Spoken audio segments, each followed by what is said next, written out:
Hi guys, this is an AI and now on with the story. Chapter 21 Naruto's POV. I watched as Genma ran. To counter the enemy shinobi, I turned back to Gaara, looking at the partially transformed Jinchuriki and his siblings flanking each side. Sasuke appeared by my side as well. Looks like Kakashi failed to hold him back and fight off Suna and Otto Nin. Gaara's mine, Sasuke Teme said with utter rage and venom flowing through him. No, I say as he glares at me. Why not, he said before I turned and smiled.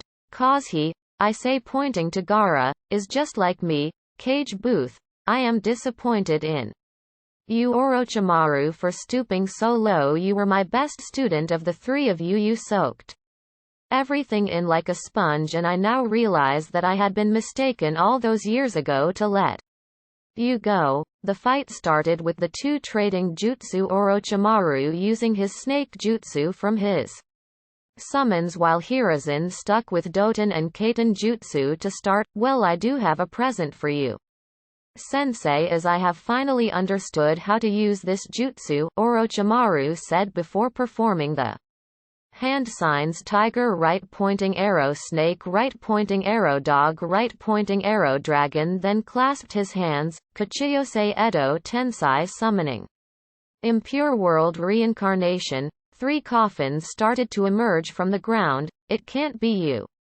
Learned that jutsu, Hiruzen yelled, looking at the coffins. The 2 in the back were labeled Ichi. The second was labeled Ni. And the last one was labeled Shi. Hiruzen threw a shuriken to try and stop the jutsu while he called out another jutsu, Shuriken Kage Bunshin no Jutsu. The one shuriken split into hundreds, all lodging into the fronts of the large wooden coffins, leaving Orochimaru unharmed. It seems that the third one failed, the snake summoner said as the third coffin sunk back into the ground. The other 2 opened to reveal 2 individuals of immense strength, Shodai-sama. Naidame-sama, Hiruzen said in shame as his sensei and brother stepped forward out of the coffin.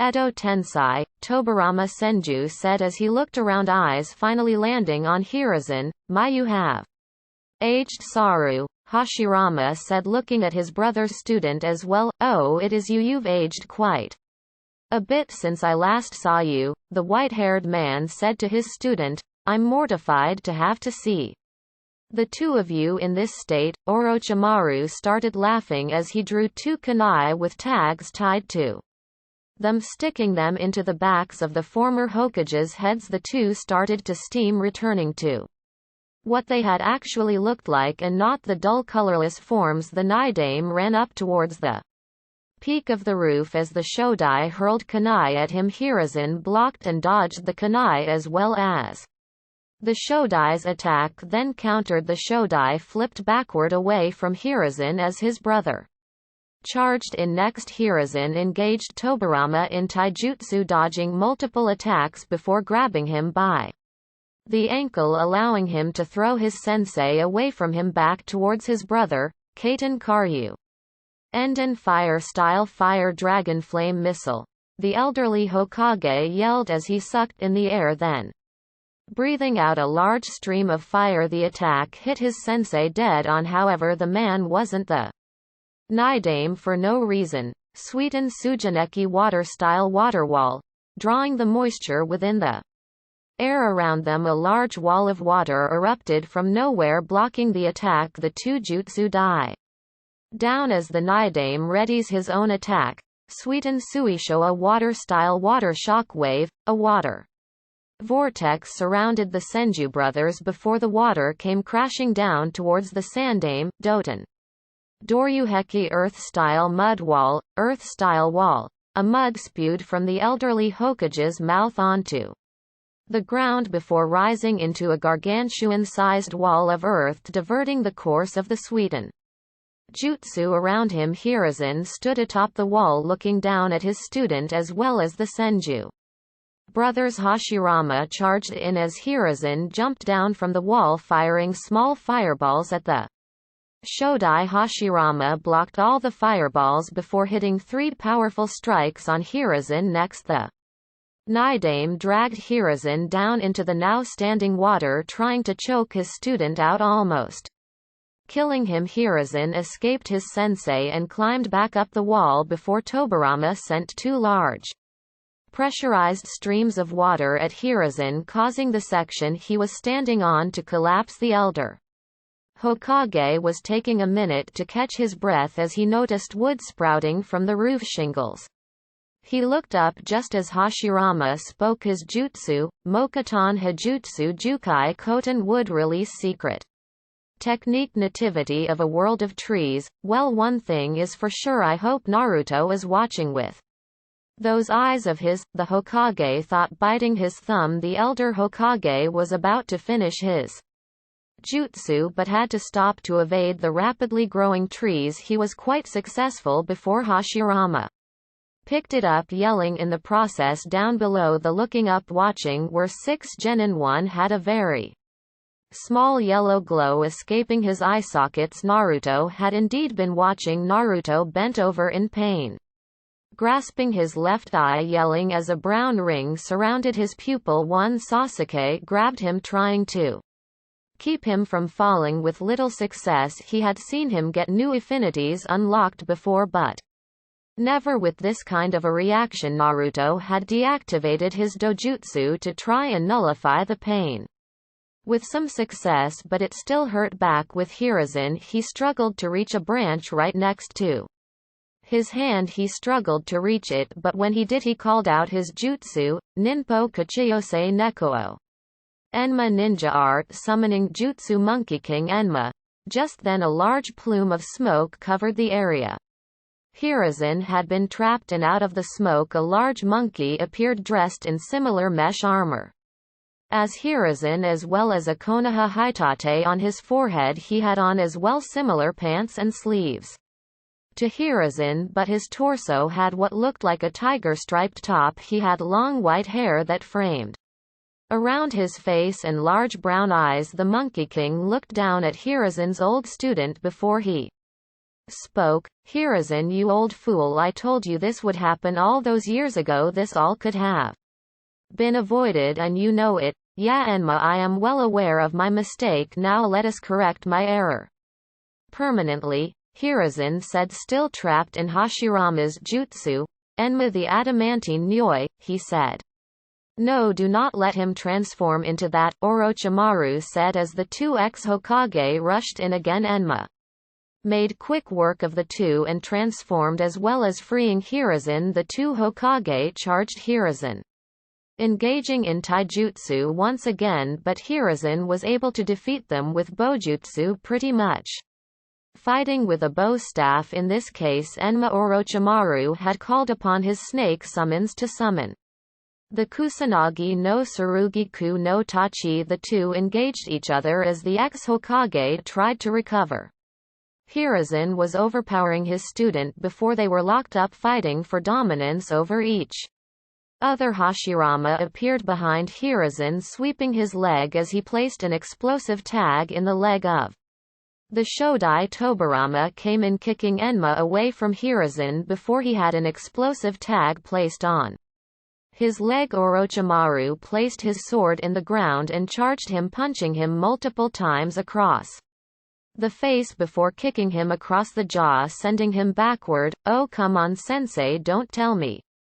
The man that knows and uses every jutsu in Konohagakure is nicknamed the Professor. Is that really all you got? Orochimaru taunted him as Hiruzen's Anbu guards, who waited for him on the other side of the impassable barrier, were pleading for him to get up. Orochimaru, you fool, Hiruzen yelled, kicking him in the face as well as bringing his leg up to take out his knee. Enma, who had been watching, saw how Hiruzen had started to hesitate, but now saw none. Enma, while still transformed, sent his hand flying towards Orochimaru, grabbing him by the throat, attempting to break his neck. Orochimaru then broke apart himself into mud before reforming within seconds, right when he Reassembled with a sadistic smile on his face, Horizon kicked him right in the throat, sending him backward. Kai. Hiruzen said, forming a half-ram seal. The two explosive tags blew up, causing a leg of each senju to blow off, as well as one of Tobirama's arms. The tide of battle seemed to shift into Sandame's favor, as the only one opposing him was Orochimaru, that is till the leg of both Hashirama and Tobirama started to regenerate. Well, it seems the only way to win this battle is to use that jutsu, Hiruzen thought before clasping his hands together. Shodem-sama, Nidame-sama, please forgive me for what I am about to do, Hiruzen thought before trying to steel himself to go through with it. Orochimaru then started taunting his sensei again before ripping his face off to reveal a much younger female in his place. Who are you? Hiruzen said before Orochimaru laughed at him. Why, Sensei, it is still me, Orochimaru. It can't be H. He couldn't have finished that kinjutsu, Hiruzen thought, looking at his student in utter shock.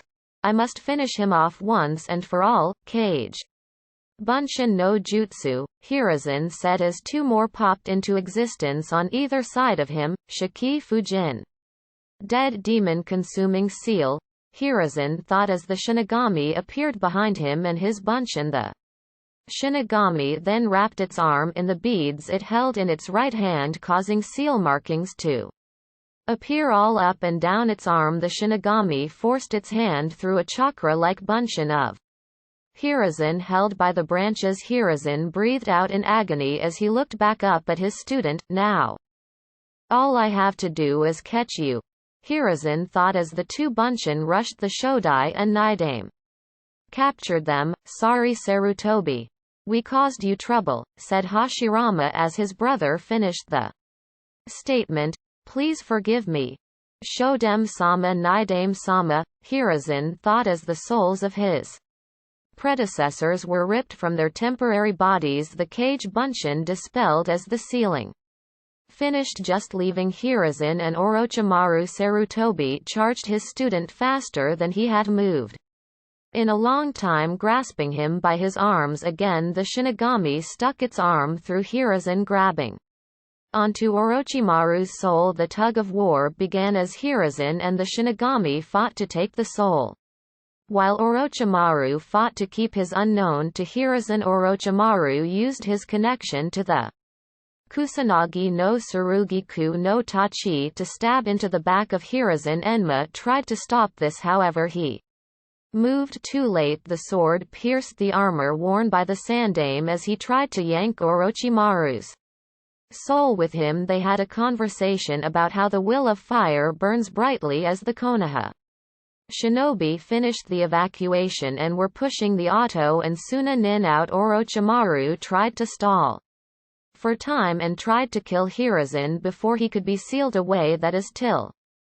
Well, since you look like you will die at any moment, what do you think, Enma? Orochimaru teased. I am sorry Sarutobi, but I do agree with your former student here, Enma said, a solemn face matching his words. Very well.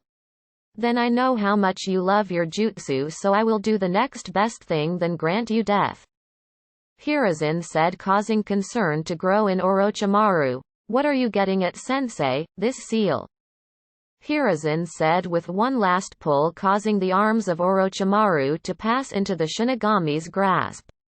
The Shinigami then cut the link from Orochimaru's arm to the rest of his body at the shoulder joint, making them completely useless. What have you done to me? Orochimaru yelled as his subordinates caught him, taking him away from the battle. Two of the Anbu chased, however the one was knocked out, while the other burned to a crisp. Enma, take care of the clan, especially Konohamaru, and tell Naruto that I am proud of his progress. Lastly, I shall name my new successor, either Jiraiya of the Sannin or Tsunade Senju of the Sannin.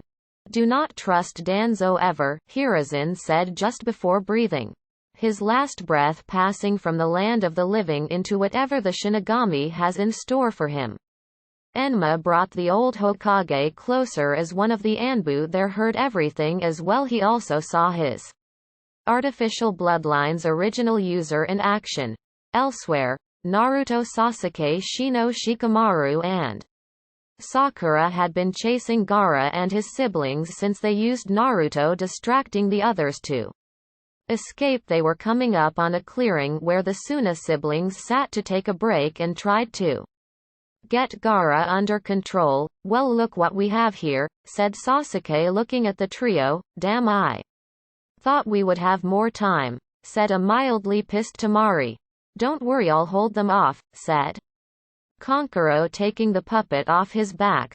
Kankuro, you really think you can take them all on? Temari said before she picked Gaara up ready to run. I will do my best till I drop, said Kankuro as she jumped away with her brother. I'll take care of him, said Sasuke before Shino interjected. No, he forfeited our match, so he is mine, said the Aburame heir. Fine, Sasuke said with a growl. We'll move ahead and try to stop them, Sakura said turning to Shino with a smile. The group was about to move when Kankuro's puppet lunged at the group. They dispersed, dodging the attack, and tried to move further. Kankuro was doing an excellent job keeping them back until Shino's bugs got a hold of the puppet. Go, I will finish this, Shino declared, receiving nods from his comrades. They just barely managed to get away. Damn, thought Kankuro as he tried to get out of this mess and failed. He did, however, managed to poison the Aburame, causing him to be temporarily paralyzed. The four remaining Konoha genin were able to catch up to Temari and Gaara. This time it was Shikamaru who stood up to fight. Temari sent Gaara ahead while she tried to hold the group back again. She had more success as she used area-based futon jutsu that cleared areas out a bit. That worked for a while but let Naruto, Sasuke and Sakura slip through her, allowing them to have a clear path to Gaara. No, Temari thought of seeing them leaving her range. This distraction let Shikamaru have the distraction needed to end the fight. However, he passed out moments later of chakra exhaustion. Naruto's pav. I ran as fast as I could to catch Gaara when all of a sudden a blob of sand hit Sakura and Sasuke, pinning them to a tree. Now Uzumaki mother wants your blood most of all, so let's play a game. You have till noon to defeat me, and if you fail your friends will be a squash. Now prove my existence, Gaara yelled as I readied myself. I looked over to see black marks appear all over Sasuke. What is he thinking, letting that thing take hold? I thought as I kicked Gaara away. Damn, I won't be able to do this myself. Kuchiyose no jutsu, I yelled, but instead of the mighty chief toad Gamabunta I summoned Gamakichi. Don't make me laugh. To fight for others is pointless. I fight for myself alone, Gaara said. Transforming further, the fight continued and Gaara was kicking my ass. I could not hit him with anything. That is still an idea that popped into my head. Kage Bunshin no jutsu, I yelled as three Bunshin charged in. Gaara saw this and grabbed the three of them. Now, one of them yelled as two other Bunshin landed, catapulting me towards Gaara. I flew past, creating another shadow Bunshin, jumping on it and back behind Gaara. Sannin Garashi 1000 years of death, I yelled. I literally stuck a kunai where the sun doesn't shine on him and jumped away. Kai, I said, drawing up my right hand in a half ram seal, and when I did there was an explosion. There was a moment where Gaara looked deformed. I landed next to Sasuke, who managed to escape the sand and stand up. I will never let any of my comrades die right before my eyes, he said, standing up with a slight stubble in the middle. Sasuke, I said, looking at the anti-social emo. That's right, I say, standing up next to him whilst channeling my own chakra. There was an abundant amount that I channeled, and the chakra that was now visible and surrounding me like a blue flame. Kage Bunshin no jutsu, I yelled as over 1,000 clones poofed into existence. Sasuke, you go ahead and rest, leave this to me. Naruto. Uzumaki. I yelled as he backed down. Now you will have to deal with me. Konoha's most unpredictable shinobi, I yelled as my clones from below kicked Gaara into the air. Uzumaki, my clones yelled. As they knocked the beast higher into the air. Uzumaki Naruto Nisan Renden Naruto Uzumaki 2000 combo. I yelled as all my clones converged at once, all hitting Gaara from all angles. Stunning Sasuke and Sakura. Gaara fell to the ground as my clones dropped out of the sky, raining towards him. No way, I will not lose to the likes of you, Uzumaki Naruto. Gaara yelled. A large pile of sand flew into the air, destroying all my bunchen. A large plume of smoke covers the area as a large creature made of sand. I sat there looking up at the beast before I said the beast's name out loud. Shukaku, I said. Kurama, I am gonna need your help here. How far can I go? I say mentally, hoping that I can beat the Ichibi and its jinchuriki. You can go up to 2 tails for about 5 minutes any longer and you'll lose control, he said before I smirked. Perfect. Sasuke looked at me when I said that, and my gaze went back up to the top of the Ichibi to notice Gaara atop Shukaku's forehead, embedded in the sand to his waist. Sand began to encompass me for his favorite jutsu as I managed to get my hands into the ram seal beforehand. The next thing I know, I am completely encased in Gaara's sand. I feel Kurama's chakra engulf me. I heard the muffled scream of Sasuke and Gaara calling out his jutsu, Gakusa Meso. Gaara yelled. I felt the sand try to compact and crush me, but Kurama's chakra didn't allow that. What? Gaara yelled as I blasted a pulse of Kurama's chakra, causing the sand to fall away. I dropped to all fours with 2 tails of pure red chakra flowing behind me. Tanuki Niri no Jutsu, Gaara yelled before I saw him slump over. Yahoo! I am finally free. Shukaku yelled, glad to have his freedom. Kit, let me talk to my little brother, Kurama said as I can feel him smiling proudly. Oh Shukaku, look at you, you're a mess. K. Kurama, what are you doing here? Shukaku said very nervously. You will drop this act and leave the boy alone. How does that sound? Kurama said as the 2 tails wagged in the background. What will you do about it? I feel you, I just don't see you, Shukaku said as I felt my body move on its own, and in a second I am staring face to face with the Ichibi as well as Gaara.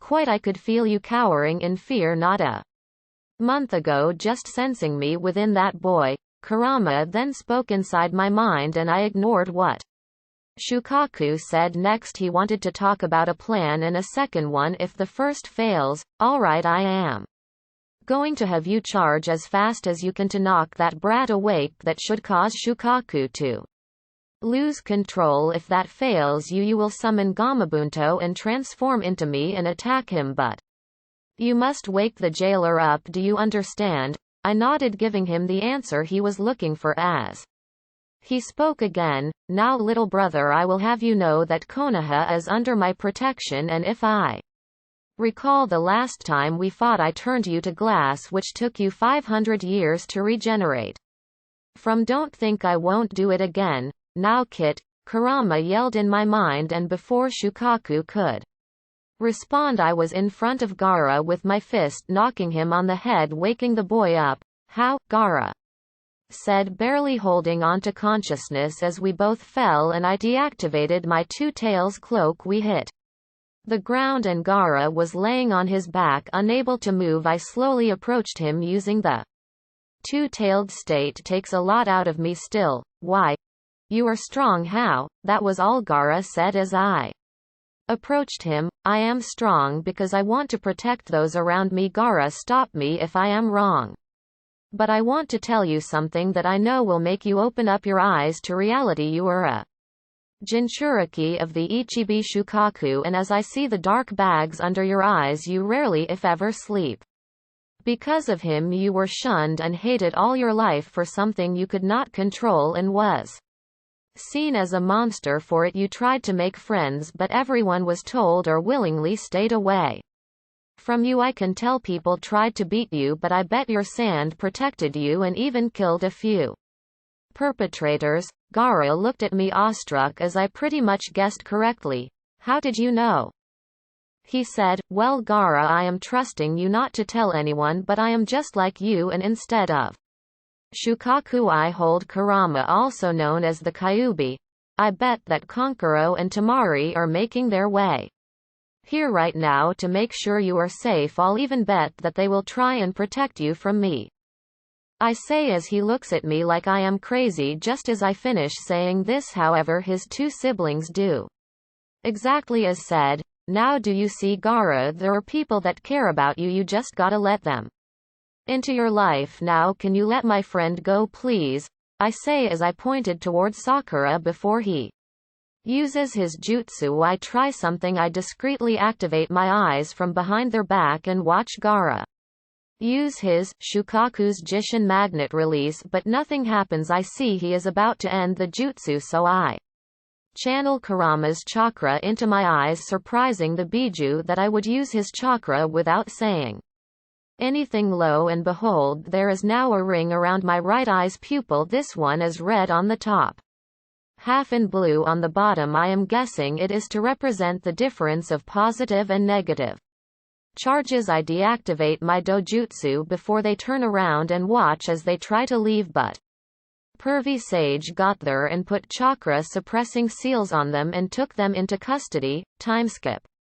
It had been 2 weeks since the invasion and the funeral was held for all those lost about a week ago, and the one that hit most was obviously the death of Gigi. Suna surrendered in full after the attack. There is no time to mourn though, as I have a mission with Pervy Sage to complete. We have to go find his old teammate for something. I don't know what it is though. He finally arrived and we headed off. So Pervy Sage, what are we going to look for your old teammate for? I asked as he looked at me and smiled. Classified, was all he said before walking away. I fell to the ground at this answer as I was not expecting it. Anyway, what about those eyes of yours? Anything new? I looked at him and smiled. Classified, I say as he fell back just like I had a moment ago. I got my quick laugh. However, before I told him, well, I did see the reanimation of Hashirama Senju using his Mokuton. It hurt like hell when that happened though. I still don't know why. I also saw the Ichibi Jinchuriki use his Jishin as well, but when I used my eyes normally nothing happened, but when I used Kurama's chakra I was able to copy it. See? I say as I pointed to my eyes. The new ones are directly around my pupil. As you can see, the brown for Mokuton and then the split red and blue for Jishin. I said alright, well, while we are out I am going to teach you a new jutsu cause we will be gone for a while. At the thought of learning a new jutsu had interested me, so I screamed for joy. Alright, chapter 22. Naruto's POV. Damn it, Pervy Sage, it's been 3 days and you haven't taught me anything, I yelled, looking up at the self-proclaimed super pervert. Patience, brat, I will teach you in time, but I need to complete my research, Pervy Sage said while looking into the distance with a perverted grin. Alright, how about this? You actually train me and I won't interrupt your research gathering for the rest of the trip. That includes staying by my side and giving tips and making sure I don't end up blowing something up, I said, looking at the old Sannin.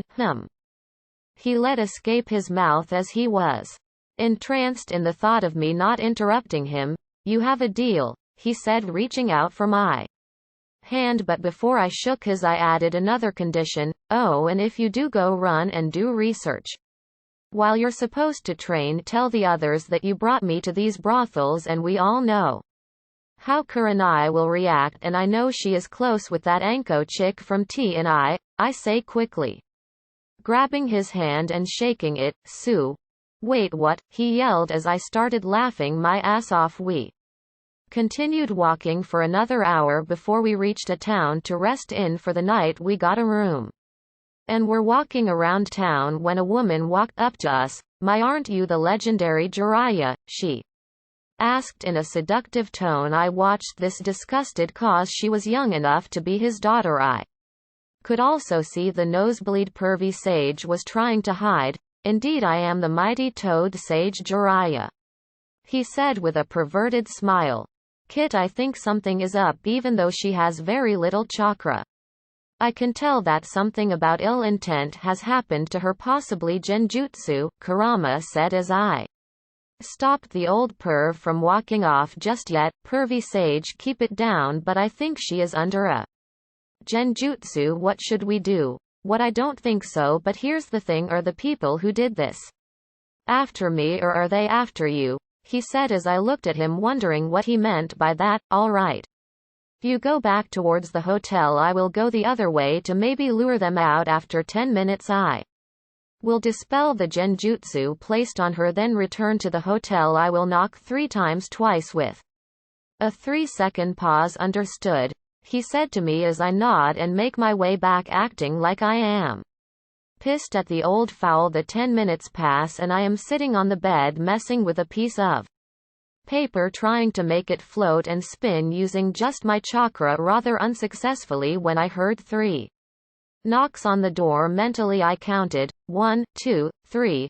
There was no knock after that, so I knew it wasn't pervy sage. I was really curious about who it was, but I know it very well could be the people after me. There were now 4 knocks that were louder and way more aggressive. I sat there not making a single move. I knew it was pointless to do so as I could not hide my chakra that well. The next thing I know, the door is blown off its hinges by explosive tags by my guess, and 2 men walked in. They both wore a black cloak with red clouds on them. The first one had bluish skin with what looked like gills. He had a large sword with a yellow hilt and skull end cap, while the entire blade was covered in bandages, and lastly he wore a kirigakure hitate with a distinct line cutting through the center. The other was very familiar. I looked up and saw an older version of Sasuke Teme. The man had black hair as well as onyx eyes. He had on handheld within one of the openings of his cloak. The last thing he had was his konoha hitate with a similar line cutting through the center of his. The man activated his sharingan, which caused me to immediately look away as I know just how strong he has to be to wipe out his whole clan. He's clever to look away from your sharingan, Itachi. I wonder how this brat knows that he had to be no older than 6 when you killed your clan. 7 was all Itachi said. I guess he knew that 'cause I am the same age as his brother. Yeah. Whatever, let's get this over with, the fish-looking dude said, grabbing the hilt of his sword. "No, I got this," Itachi said as I felt wind fly past me and I knew he was also there. I turned around only to see his blood-red eyes, and the last thing I heard was Tsukiyomi. I wake up only to be on what seemed to be a cross. I look around to see a reflective ground with a red sky and light red clouds.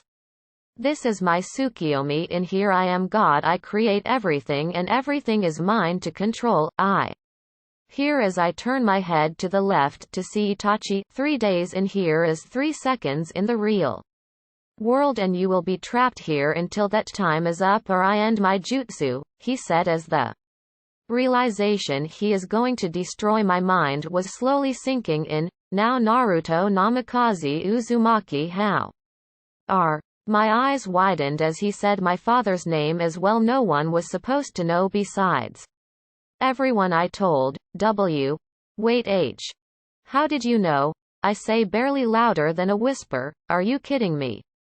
You are the only person besides the Yondaime to have that blonde hair color. The only other people with blonde hair in Konoha were the Yamanaka, and theirs was a platinum blonde if I recall. Why, yeah. I said, head down in shame. Great, now Itachi and his friend will know my secret and tell the world.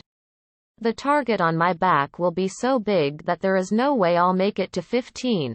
I think, you Have nothing to worry about though, Naruto, as I have no intentions of hurting you, he said, which shocked me even more. Kurama, you mind checking him for ill intent? I think again, already ahead of you, and I do feel his killer intent, but it is not directed at you. It is like he is holding it up to confuse his comrade into thinking he's against you, Kurama said, as I could not believe what I was hearing. What do you want then? I say, looking at my teammate's elder brother. Nothing, I just have information that could help you in the future, but I want the information of my own, Itachi said, looking directly into my eyes. What kind of information do you have? I say, curious about what he will be willing to tell me, other names and abilities of the members of the Akatsuki, and depending on what you give me, maybe I will even tell you their goal, he said. I sat and thought for a minute before speaking again. Well, what information do you want? I ask, as that is a big deciding factor of what I will tell him. All I want to know is your current mission, and well, I want to know how Sasuke is, he said, looking down in shame. He definitely regrets what he did, that is obvious, but why does he want it? Why do you want to learn about Sasuke as well as my mission? Well, I am curious about why the Jinchuriki would be out on a mission without his squad, even with the great Jiraiya, he answered. All right, well, I am guessing that I have to go first, since you can do what you want, really. All he did was nod. I sighed and asked what he wanted to know. Firstly, how is he? Is his hatred for me growing? Is he getting stronger? I heard something happened to him recently. What was it? He went on and on, rattling of questions. I just looked at him, rattling off answers, cause I knew he wouldn't try anything, that is, till I got to what that pedo hubby Teme did in the Forest of Death. As to what happened to him, that pedo hubby Teme, Orochimaru gave Sasuke his signature hiki in hopes to make him into a vessel for him, I say, and see Itachi's expression go from humored to sad to pissed all in the span of one sentence. Oh, and as for my motion, I don't know much. All I know is I will need to find Tsunade Senju for something, I say, hoping I will get the information I need and not get gypped. Is that all, or is there more you want to ask me? I say to my capturer. He shakes his head before speaking. No, that is all I need to know now for what I promised, Itachi said before listing off all the members of the Akatsuki and what they looked like, their abilities, and ultimately their goal. He then brought up someone else that he had kept a close eye on in the group, which was all too familiar for a nine-tailed demon. The last member isn't a part of the main group, but he is the next one that will join if something were to happen to any of us. His name is Tobi, but he says that he is Madara Uchiha only to a select few. I do not know what he looks like, as he wears a mask with a single eye hole. He did not finish, as I grabbed my head in pain due to Kurama losing his shit. Ask him where he is. I will gut that Madara Uchiha wannabe like a fish. I will torture him before doing so, slowly causing him more and more pain until he will be begging for death, and even then I will not end his pathetic life until I have had my retribution. How he humiliated me. Damn fox, he wants to know where that Madara wannabe is, I say, as Itachi gives a questioning look. What do you mean, Madara wannabe? I understand that this man is indeed Madara Uchiha, Itachi questioned. Kurama, I thought. I guess I need to start from the battle between Madara Uchiha and Hashirama Senju in the now named Valley of the End. Kurama went on about how Madara had summoned him, then on about how he was ripped from his mother by a different man that fit the description of this Tobi guy. The first relayed this info to Itachi, who only nodded in understanding, and he will be wary of him, the fact that he was responsible for Kurama attacking the village. All right, I have the information I wanted, as well as gave you the information you needed. Now I am going to end. Wait, why are you doing this? Why are you helping me? I asked. In a minute. All right, now I am going to end the jutsu. When I do that, you need to act like you or passed out. It seems that my brother has followed you and I will need to take care of him. Sadly, I will have to torture him in order to knock him out, and only Tsunade will be able to wake him. I also recommend having Inoichi take a look at his mind. He told me what to do. Oh, and I've always been helping you, he said with a smile. I looked at him as that confused me. I barely knew him. I trust you not to tell anyone you don't trust 100% about this encounter. Oh, and tell Kakashi that weasel said hi. Chapter 23 Naruto's POV. Weasel-san. I thought back to one of the many times the villagers tried to kill me and how he saved my life and watched over me as I was in the hospital. I just wanted to run up to him and hug him, thanking him repeatedly for all he has done, but I know that would be too much. I need to listen to him now, as this is a fragile situation I have been placed in. I came out of the jutsu with widened eyes as if I was terrified and just collapsed. I heard some talking between Itachi and that Kisame guy, although I couldn't make out what they were saying. I know that Itachi was trying to stall as much as he could without being suspicious. I stayed quiet as I heard the familiar voice of my teammate. I had not expected him to follow me on my mission anyway. The Teme decided to charge up a Chidori and rush Itachi, which had to be a bad idea cause I heard a crunching sound followed by Sasuke screaming, "Damn you!" Sasuke yelled once again, charging his brother. I hear what sounded to be someone being embedded in a wall, and my guess is confirmed when I faintly heard Itachi speak only one word, "Tsukiyomi," he said, and not 3 seconds later Sasuke yells out in agony, grabbing his head before collapsing, "Well, we might as well take the brat holding the Kyuubi with us, right Itachi?" Kisame asked, but right when that happened Pervy Sage stopped them. Arriving just in time, he used a jutsu that turned the entire hallway to that of the mouth of a toad. "Kisame, we are leaving," Itachi said before Kisame was stammering about how this was the opportune time to capture me or something.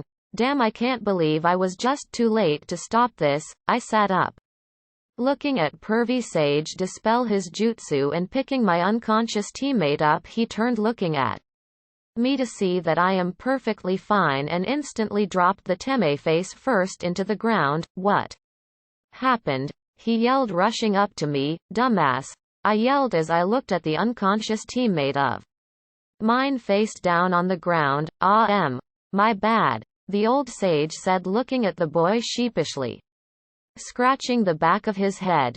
"Dainamikku Entori dynamic entry," yelled a man in a green blur as it took Pervy Sage down quickly. "Guy sensei, what the hell?" I yelled, looking at him as my not so pleased sensei tried to recover. "Ah, how unfaithful of me. I thought you were with Itachi, but by the time I saw it was you, it was too late." "Jiraiya-sama," Guy said as he bowed profusely at Pervy Sage.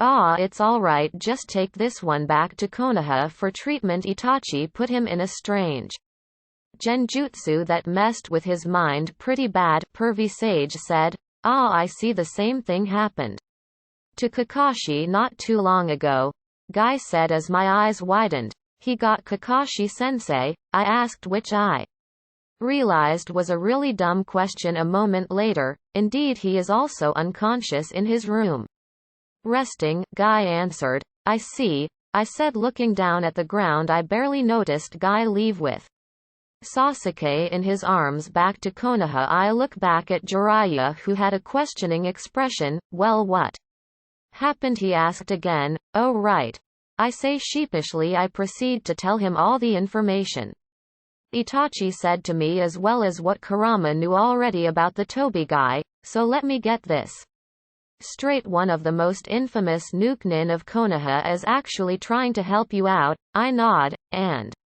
he gave you all this information about the Akatsuki, for what reason exactly?" That I had no clue about, so I just shrugged my shoulders. "Lastly, this Tobi guy also fits the description of the masked Man responsible for the Kyuubi attack 12 years ago, to which I nodded again. He just sighed. Looking at me before calling it a day. Good night, was all he said before closing the door to his room. I did the same, walking back to my room, making my way to my bed. When I got there, I just laid back looking at the ceiling, trying to comprehend what just happened today before drifting off to sleep. Time skip. We were walking down the road and personally I was losing my patience. That's it, I yelled, surprising the old super pervert. What is it, you damn brat?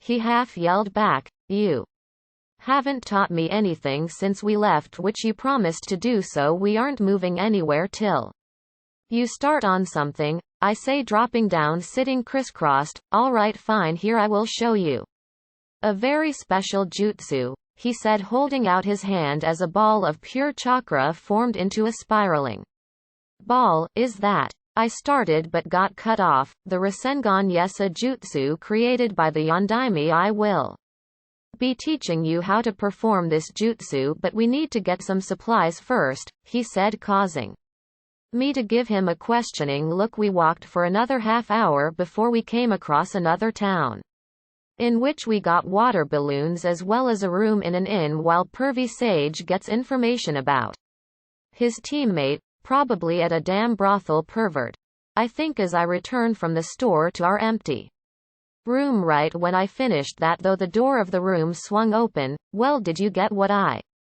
asked for? He asked as I held the balloons up. Yeah, I don't know how this will help, but I got them, I said as the pervert grabbed one of the balloons. Follow me, no need to get the room wet, he said. Walking back out, I followed as he brought me to a clearing just outside of town.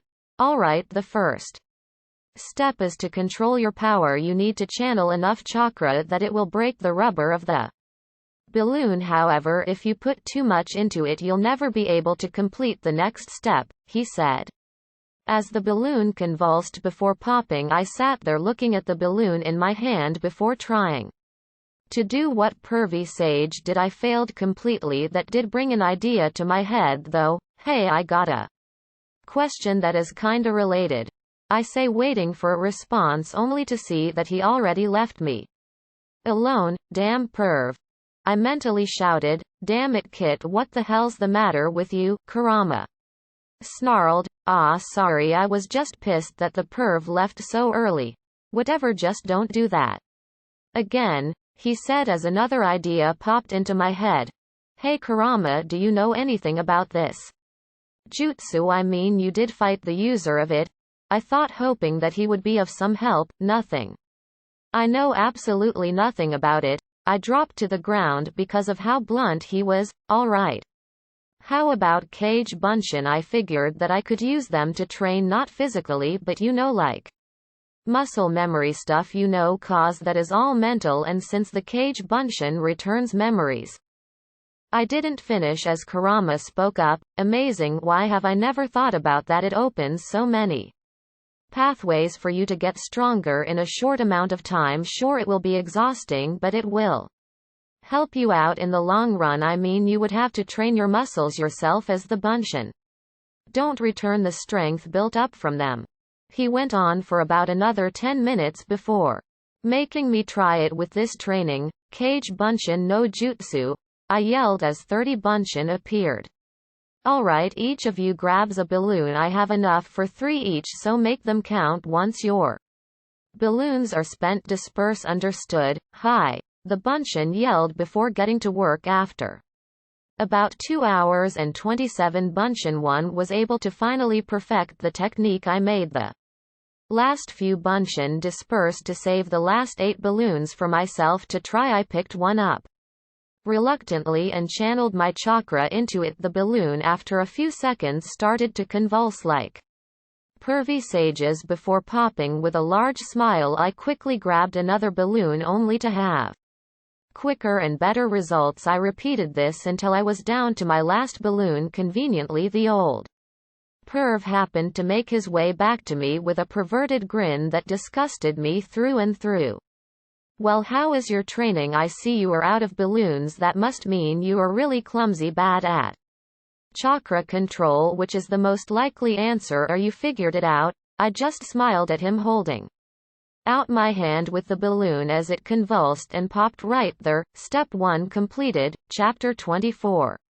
Naruto's POV. Alright, now that you got the first step, let's move on to the second one. For this, you need to do essentially the same thing but with this, pervy sage said, holding up a rubber ball.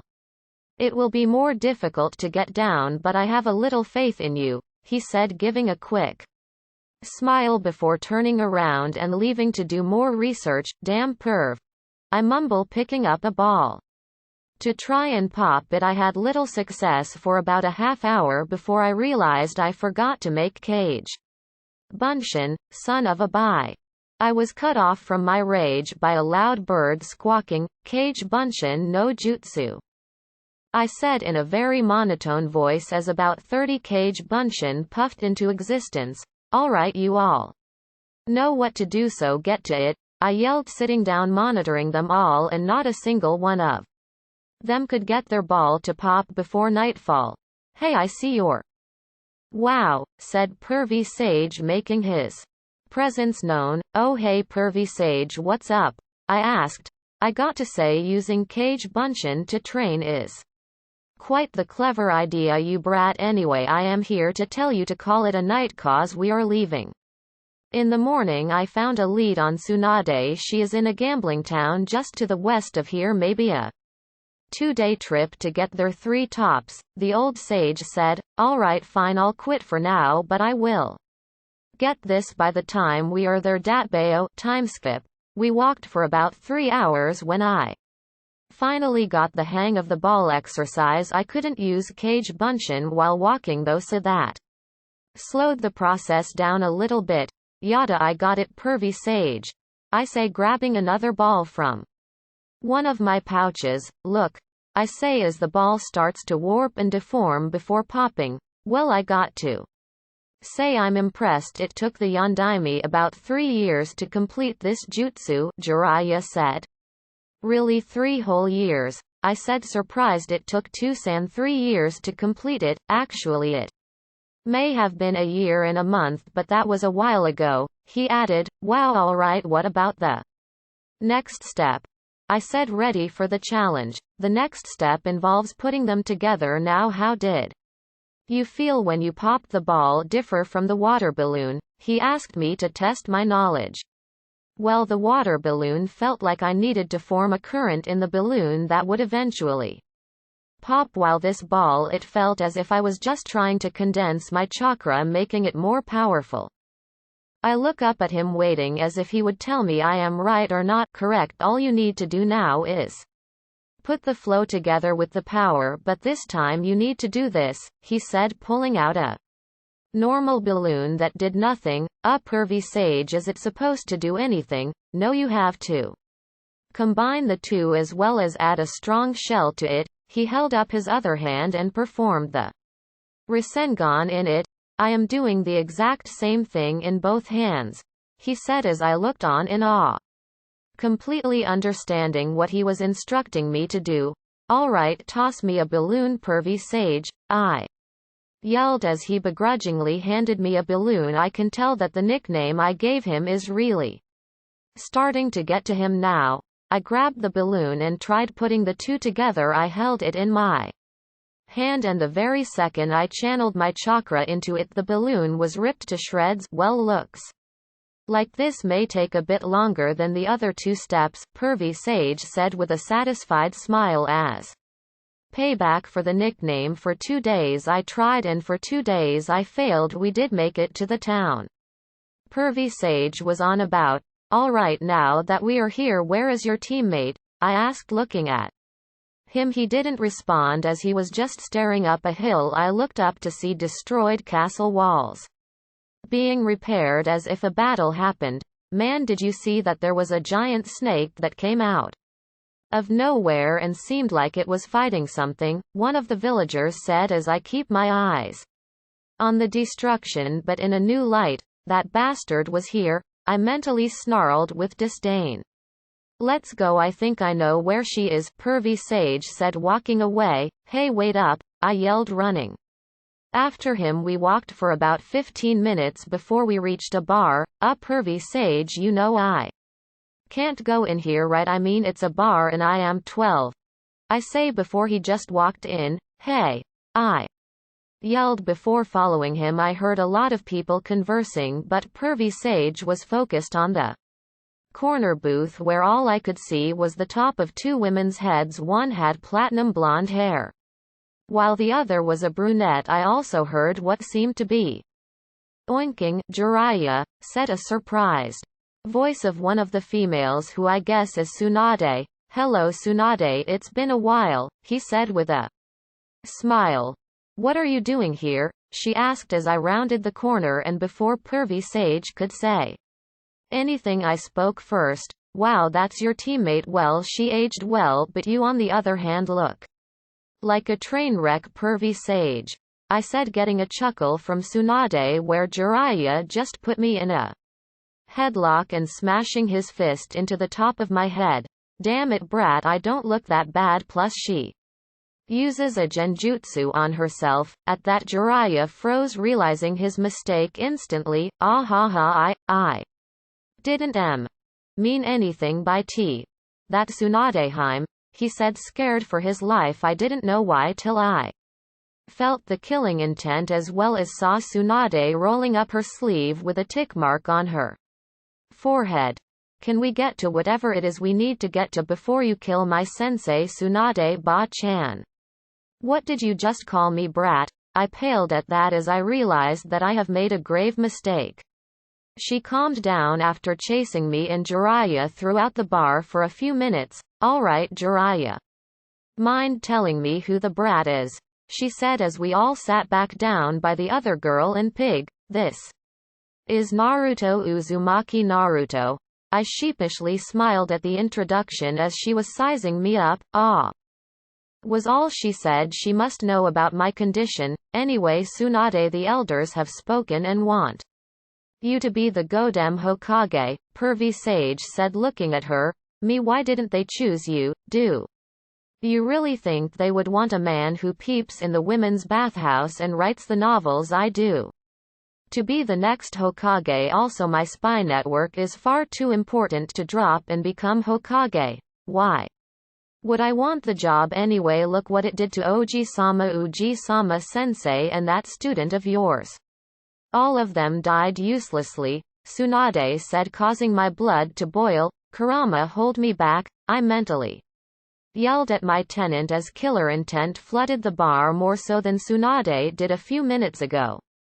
Damn it, why did she have to go there? Kurama yelled, knowing how protective I am of my friends and family. The other girl in the booth's breathing hitched as Tsunade's eyes widened. Don't you ever ever talk about him like that, I said, causing a lot of people in the bar to leave very quickly. The only ones that were left were the people that had passed out and the other three in the booth.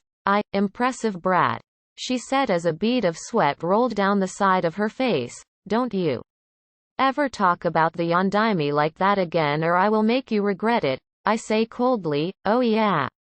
And how will you do that? She said mockingly. In an instant I charged up a perfect Rasengan. Subconsciously her eyes went wide, looking at the jutsu. Jiraiya, you taught him that jutsu, she said. Actually, this is the first time he has done it, Jiraiya said, looking just as surprised. You are not gonna badmouth the very job your relatives created in order to bring people together to have lives full of joy? We are shinobi. It is our job to bear the burdens that are brought upon us in order to protect those precious to us. So I am gonna ask this once, are you going to do whatever deal that damn pedo hubby Teme made with you, or are you gonna protect the very ideals your family created? Those ideals my father protected till he died that night with my mother. So you know about them, do you? She said. Man, for an S-rank secret a lot of people know it, pervy sage, I say, dropping to the ground. The three ignored my statement and continued. Now what is this deal that Naruto brought up? Jiraiya asked. Wait, how did you know? Tsunade inquired, just realizing that I knew. Well, thanks to my tenant. I can sense the ill will of others and it was oozing off of you also. I remember that there were people talking about a snake appearing out of nowhere apparently fighting something. I can only assume that he wanted your help with something and that's why you are still alive, otherwise he would have destroyed you. I said. Hey, I am not that weak brat, I am a Sannin after all, she said. Stoically, let's be honest, you played a support role when fighting Hanzo. Sure, you got a few licks in, but you were mainly there to heal Pervy Sage and hubby Teme, I said, and she was left with her jaw down to the floor. I think I am starting to like you, brat, she said with a half-cocked smile. Alright, now then, can you introduce me to your friend Tsunade Ba-chan? I said, causing a tick mark to appear once again. This is Shizune and Tun Tun. She is my apprentice and is learning medical ninjutsu from me, she explained as Shizune bowed. It's a pleasure to meet you, she said. Oink oink, Tun Tun said, which I could not understand for obvious reasons after Tsunade explained the deal that Orochimaru had made with her. I just so happened to know that hubby Teme would just use her brother and ex to kill her so she wouldn't impede on his plans. She was still on the fence about becoming the Godem, though I don't know why, as it would be the perfect job for her to honor her brother and lost lover. I said screw it and trained some more till the week ended with the Rasengan. Because even though I did it perfectly that one time, I needed to figure out how I did it. The week had passed when Tsunade Ba-chan was supposed to meet the hubby Teme. When she did, she had destroyed the walls that had just been reconstructed and ran to an open field that we had trapped the night before. Once hubby Teme and the now known spy of his Kabuto Pervy Sage made himself known. Well, it's been a while, Jiraiya, Orochimaru said, looking at my sensei. Well, it seems that I am up against Jiraiya Kabuto. You take care of Tsunade and the others, hubby Teme said, looking right at my hiding place. And you, I hope that the forest wasn't too much for you. Oh, and how is my vessel growing? The sick bastard said with a sadistic smile. Kabuto, Orochimaru said as Kabuto appeared next to him, biting his thumb, placing it on a tattoo on Orochimaru's arm. Tsunade and Jiraiya bit their thumbs, placing them on the ground, and in unison yelled, Kuchiyose no Jutsu, Chapter 25 Naruto Pav. Damn you, Orochimaru, you owe me 100 sacrifices for your insolence. The large snake that appeared said. Jiraiya, why did you summon me? Gamabunta said before looking over to the large snake. Amanda, Gamabunta added, grabbing onto the handle of his large tanto. Tsunade-sama, how may I serve you today? A large slug said. Well, isn't this quite the reunion? Manda the snake said. Indeed, and good timing too. I always wanted a new snakeskin wallet. Gamabunta yelled. Well, if it is Manda we are fighting, this could be entertaining. The large slug said. I looked at the three giant summons with their summoners on top of each. What a sight it was to see a battle of this caliber as a mere genin as unimaginable. Manda charged at Gamabunta and Pervy Sage. Tsunade Ba-chan and the giant slug, whose name I didn't catch earlier, moved to counter Manda. I watch on when I feel someone behind me. I turned around just in time to see a fist collide with my jaw, sending me flying backward. Mother F. I didn't finish as I crashed into a large boulder, cracking it. I get back up, albeit hesitantly, in time to move away from the strike from Kabuto. Ha, I knew there was something fishy about you, I said, glaring at the man. Well, I gotta say it was pretty nerve-wracking when you called my name out, as I cannot fabricate the info on those info cards unless Orochimaru-sama does it himself, he said, with a grin of his own as a blue glow came from both of his hands. Watch out, I heard from above. I look up to see the Shizune lady that is traveling with Tsunade Ba-chan. Those are chakra scalpels. They can sever your internals with just one touch, she yelled, launching a few senbon at Kabuto. Alright, how should we go about this? He is skilled in medical ninjutsu, so long-distance attacks will work best against him, Shizune said. Alright, ninjutsu my specialty, Kaiten Gokaku no Jutsu. I yelled as I breathed in, channeling fire chakra to my lungs before exhaling, unleashing a massive wave of fire towards my foe. When my jutsu dissipates, there is no sign of Kabuto anywhere, not left, right or in front, I think, before turning around, not behind or above either. Below, I think. Jumping in the air just as hands with a blue glow to them emerge right where my feet were. My aren't you an observant one? Kabuto says, trying to rile me up. Well, I have to always be aware or else my death would be ensured, I said before flashing through hand signs. Futon Daitapa, I yelled as a large gust of wind plowed through the prairie. Once again Kabuto is nowhere to be seen. Instead of using my eyes to find him, I try expanding my sensory abilities to find him. Lo and behold, the man is once again below me.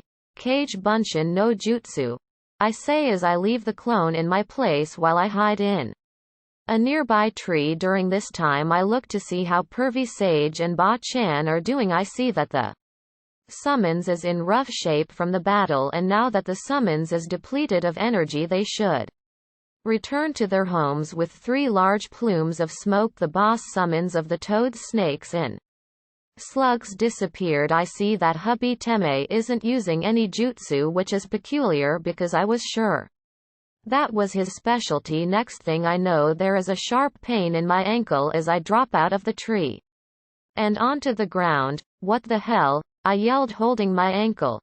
Oh, that I just did you a favor by cutting your Achilles tendon in half. You should be able to relax for a while now while I take care of your friend, he said with a sinister smile as he walked over to a downed Shizune. When did he get to her? I thought, as I was sure he was focused on me the entire time. I thought for a moment before the thought of him attacking her in the cover of my jutsu when I lost track of him. Kurama, you are gonna have to help me out here, I thought. I am on it, Kit. It isn't easy healing a major injury like this, Kurama spoke.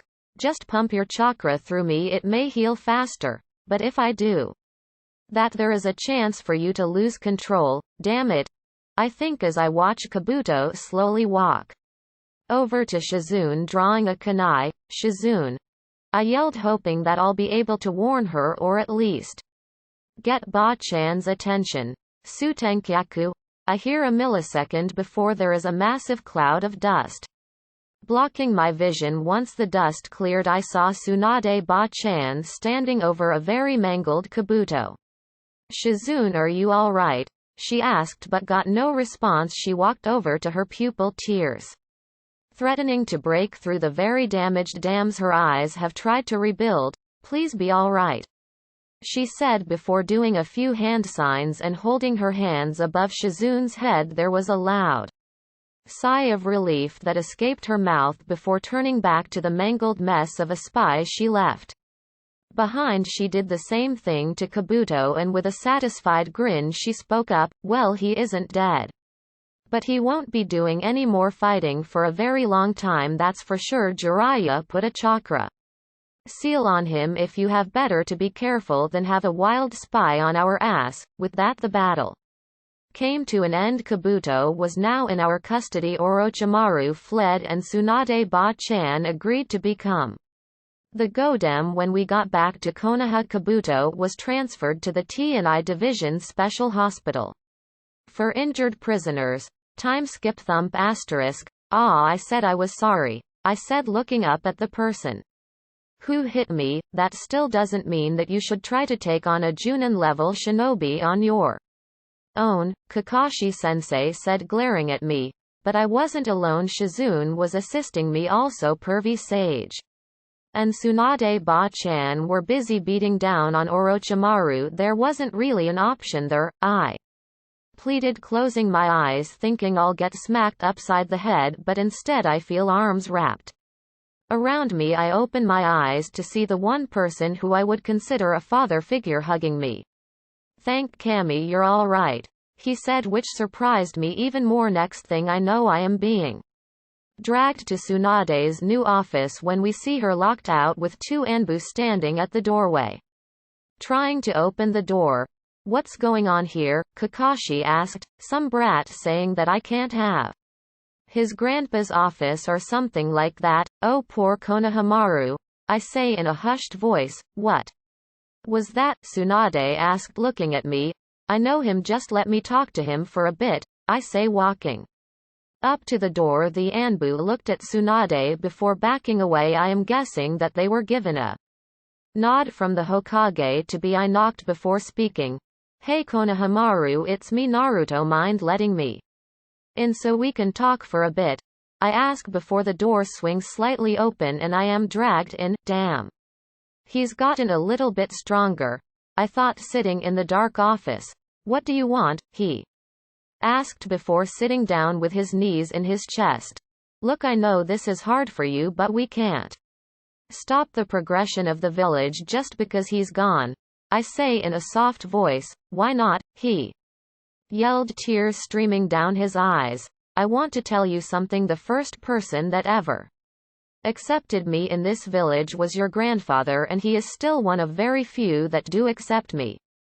Besides him, there are maybe a handful of people that I know have acknowledged me. Kakashi-sensei, pervy sage Mr. Ichiraku and his daughter Ayame-chan, you and your two friends Hinata-chan, and last of all your grandfather. I am not very liked in the village for reasons that I can't explain, but I move past it and use my sadness and grow from it. I try to grow stronger to protect those around me, not because they are weak, but because they are important to me. Do you understand what I am trying to say?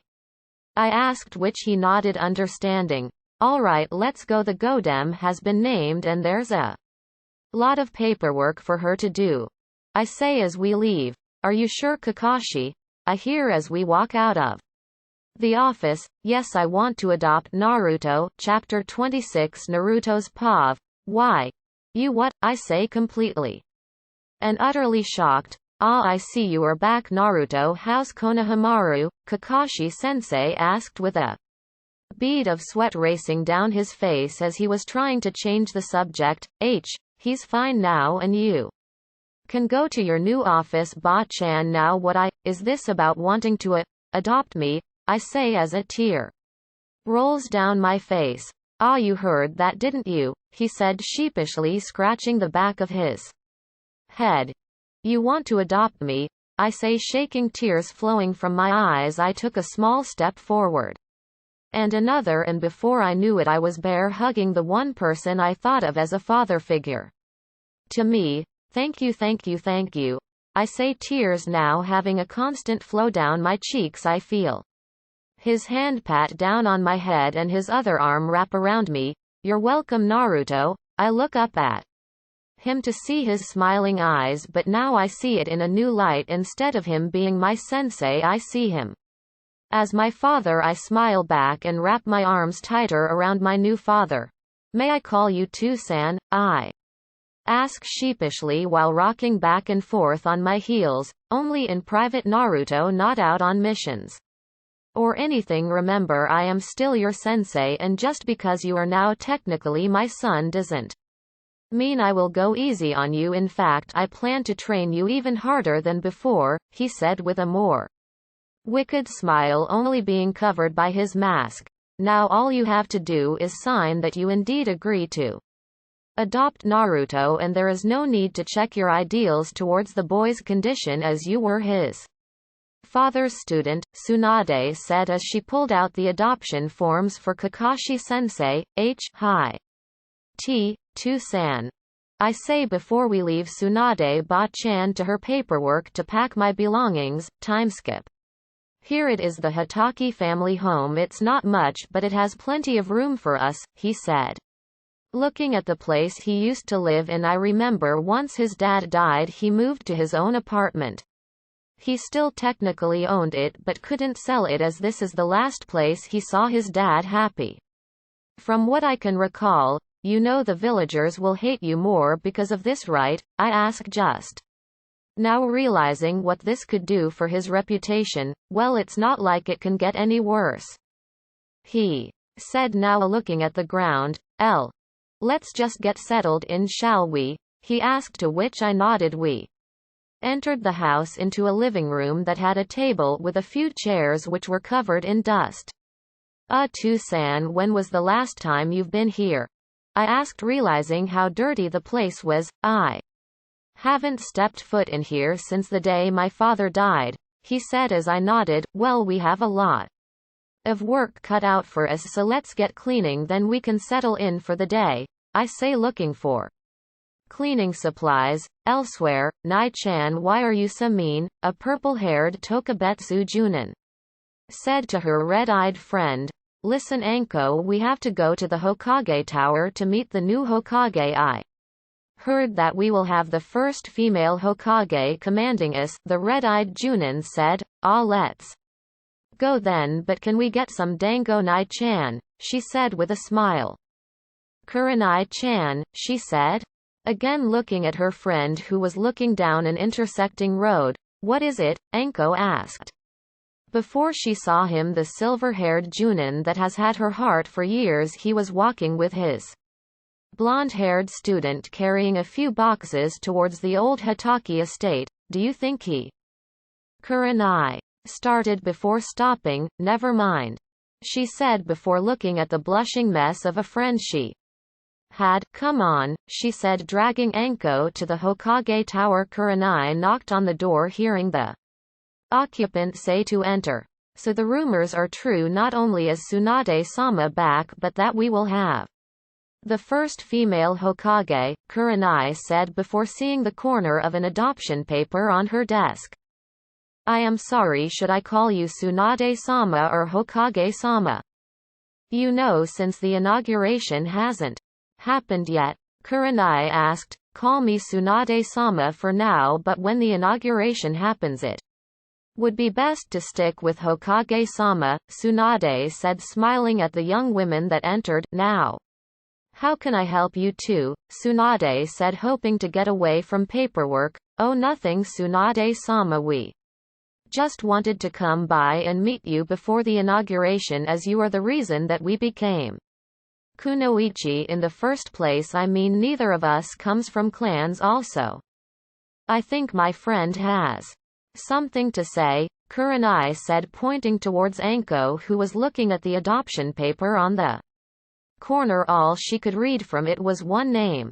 Hatake, T. Tsunade-sama M. May I see Hokage-kun? Adopted? Anko asked with an evident blush on her face. The reason she hasn't made her move was that she had heard the stories between him and his old teammate. I'm sorry, what's your name? It has been a while since I have been home, please forgive me, Tsunade said sheepishly. I'm Anko. Mitarashi Anko Tokubetsu Junin Tsunade-sama, she said, standing up a bit more straight up and down.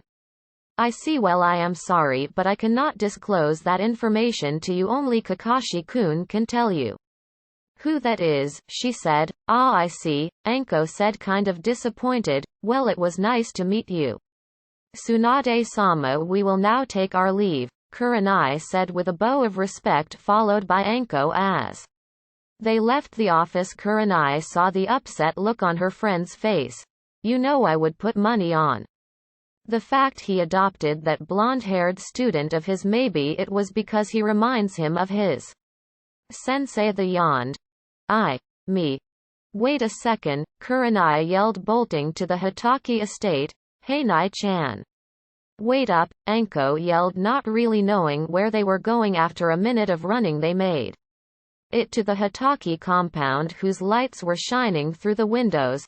I gotta say, it has been years since I have seen lights on at this house, Kurenai said, thinking back to the times her along with Guy and Asuma would go over and hang out while he was alone. Maybe he's busy, let's come back later, Anko said before trying to escape, but Kurenai grabbed her collar and knocked on the front door. I got it too, San. They heard muffled through the door. The person to open the door was our favorite blonde-haired boy, "Hey Kurenai-sensei," and "Hey, you're the chick that threw the kunai at me during the second phase," he yelled. Anko was blushing like crazy that she had technically attacked the son, albeit adopted, of her lifelong crush. Sorry about that, IW, was just trying to scare you all," she stammered out. "Naruto, who is it?" Kakashi yelled from the other room. It's Kurenai-sensei and the chick who threw a kunai at me before the second phase one was telling you about," Naruto yelled. Anko's heart dropped because her actions could hurt her chances with Kakashi. Let them in, I'm about to make dinner," he yelled back as Naruto obliged. "Do you two want tea or anything?" Naruto asked. "Yes please, what kind do you have?" Kurenai asked. "San, what kinds of tea do we have?" Naruto asked. Sencha loose leaf green tea is all I have at the moment," he yelled back. "Is that fine?" "Yes, I will have a cup thank you," Kurenai said. "How about you?" Naruto asked. Anko, sorry, I was lost in thought," she said. "Would you like some tea? All we have is sencha. Though, is that all right?" "Yes, that will be fine thank you." "All right, 2 sencha coming right up," Naruto yelled, running into the kitchen to help watch Kakashi cook. "Man, I thought we were having ramen," Naruto said, pouting a bit, causing Kakashi to laugh. "Sorry Naruto, but you need to cut back on ramen. I cannot stress how much you act like your mother at times," Kakashi said, looking at Naruto. "What were they like?" Naruto asked. "Not now, we have company, I'll tell you later," Kakashi said as he continued cooking. After a few minutes the tea finished brewing and Naruto brought it into the dining room. "Here you go," Naruto said, handing the 2 women their tea. "Thank you Naruto," they both said, grabbing the tea from the young boy. Shortly Kakashi followed with freshly cooked shioyaki sakana and to go with it miso soup, steamed rice and potato salad.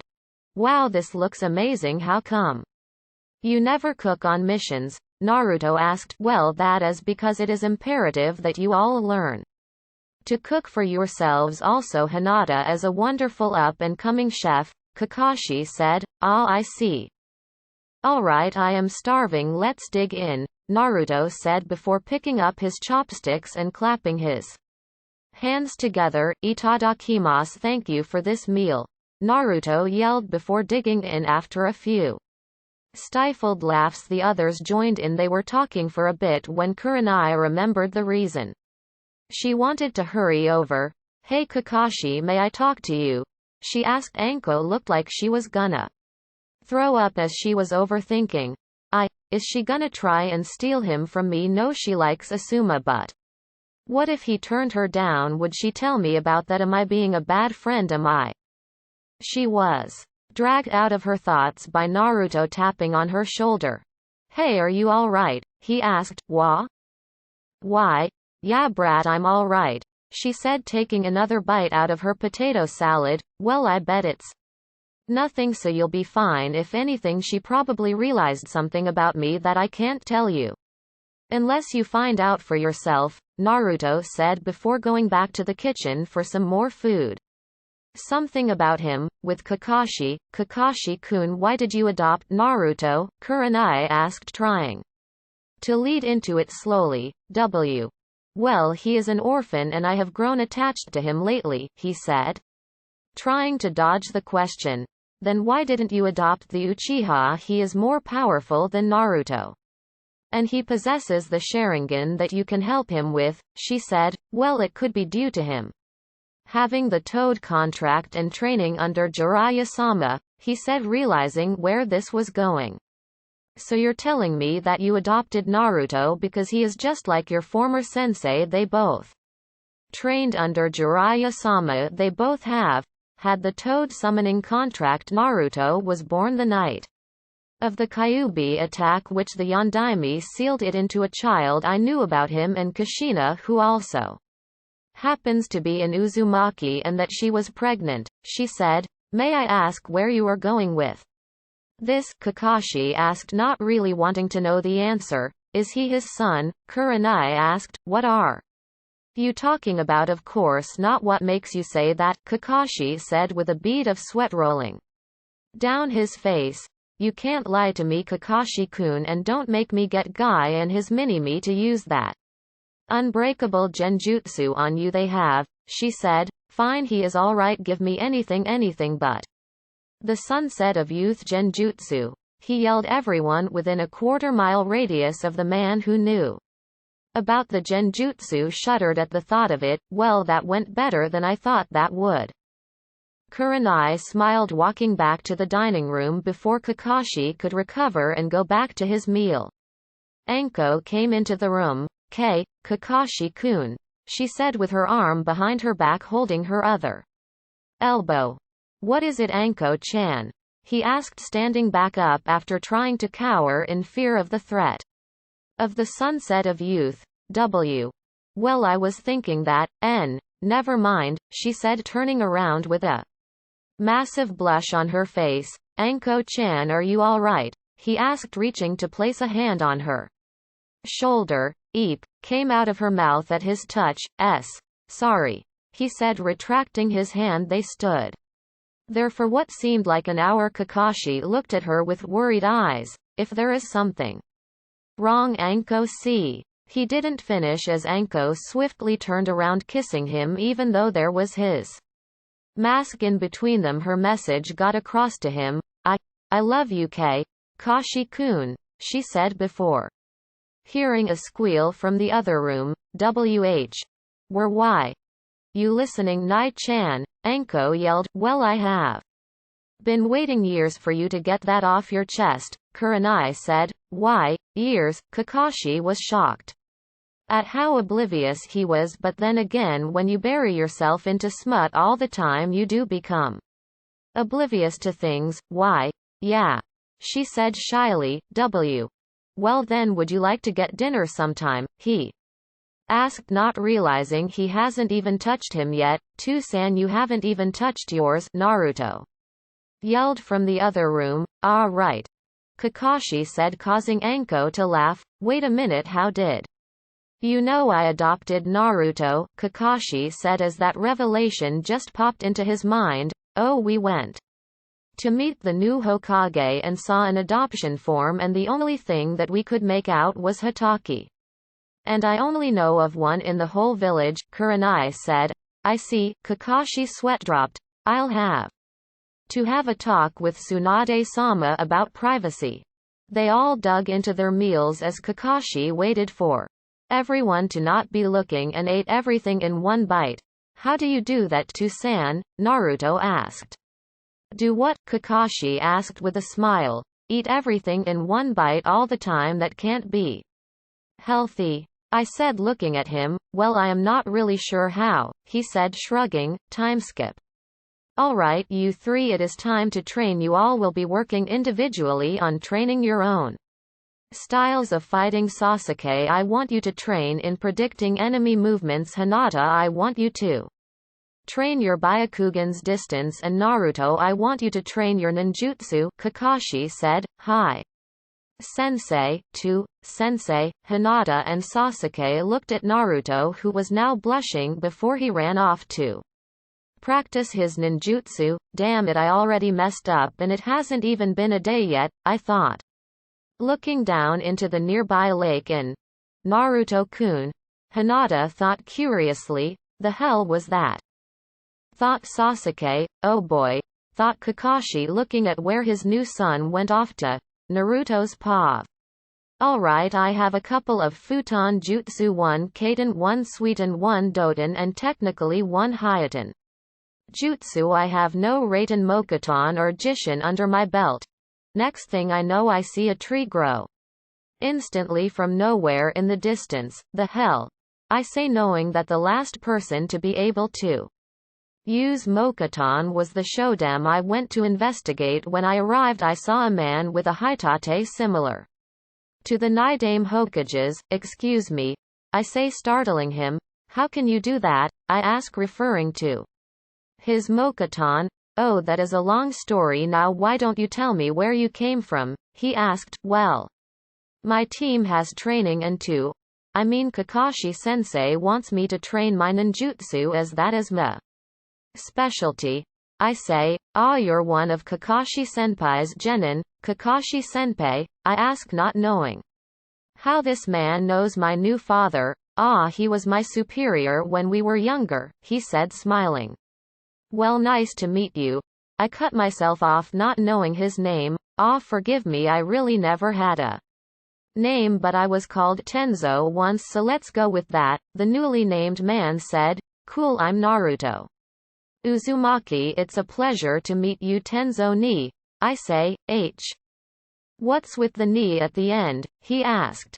Oh, you are close to two, Kakashi-sensei, so it seemed fitting, I say, smiling, holding out my hand.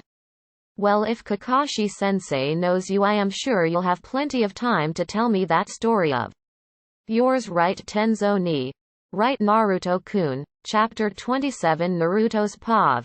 It had been a few days since I met Tenzo ni, and I had a long talk with Sasuke about something he is planning. It is a really crazy idea, and I think he may be able to pull it off. Flashback. The hell are you talking about? Teme, do you know what the consequences would be? You will be labeled as a Nukenin, no doubt about it. I half yelled. I know, but I feel it is our only chance, you damn Tobi. He said, looking at me. Look, I am not saying don't do it, but to be careful. I won't tell anyone, because if I did there could be a leak in your plan, I said, to which he smiled. Damn, you're more reliable than I thought. I cut him off before he could finish. But if I find out you are doing this for your own petty reasons, I will make sure you die by my hand, I said, shooting a cold glare. The hell does that mean? He questioned. I mean, if you are not doing this for the best interest of the village, and if you betray the trust I convey in you, I will kill you, I said, still holding my glare. Fine, but you'll have to make it believable that you are in the dark about this. We will have to fight to nearly kill each other in order to not raise suspicion, he said with a sly smirk. What are you smiling at? I am more excited to test my strength against you, I said, dropping my serious demeanor. Damn it, Tobi, why do you gotta be like that? He said. Hey, you won't let that hubby Teme know about my eyes, will you? I asked, half nervous. No, I will not tell him, but that doesn't mean he will not find out, he said, looking down, unsure. Well, when are you leaving? I asked. A week. I plan to leave subtle goodbyes to some people before I leave, and don't ask when I'll be back. I have no idea when that will be, he said. Alright, well, I guess this is goodbye in advance. I will probably be on the team to try and retrieve you, and if we have to fight, so be it. Just don't kill me, alright? I say before shaking his hand. It was at this moment that I was finally acknowledged by my rival for the first time. Present. There was a loud banging on my door. I could hear Shikamaru, who was recently promoted to Tokubetsu Chunin, yelling on the other side of the door. Why are you so lively this morning? I say groggily, trying to wake up completely. Sasuke left the village. We have to go to speak with Lord Hokage, he said before leaving. So it's time. I thought. I got dressed and made my way to Ba-chan's office. Only Shikamaru and I were present. Alright, as you know, Sasuke has left the village. I need you to gather as many genin as you can to go find him, she said. If I may, Hokage-sama, but don't you think that this mission should be completed by all Chunin, or maybe even Junin? Shikamaru questioned.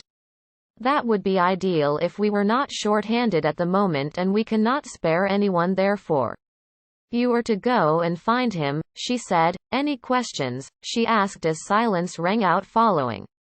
Dismissed. With that, the two of us made our way to different people's houses to see if they were free. Shikamaru was able to get Choji Kiba and Akamaru. I made my way over towards Shino's before running into Neji, helping Lee with his rehabilitation. Neji, I need your help, I said while trying my best to act panicked. After our match, he has started to relax on the fate bullshit. What might That be, he said, Sasuke Teme left the village and now Hokage-sama needs Shikamaru and me to gather a team to fetch him. Meet me at the front gate. You only have half an hour, I say. Running away, Lee tried to see if he could go, but Tenten showed up to relieve Neji. I made it to Shino's and he was able to go right away. So in all the group was Shikamaru, Choji, Kiba, Akamaru, Neji, Shino and myself.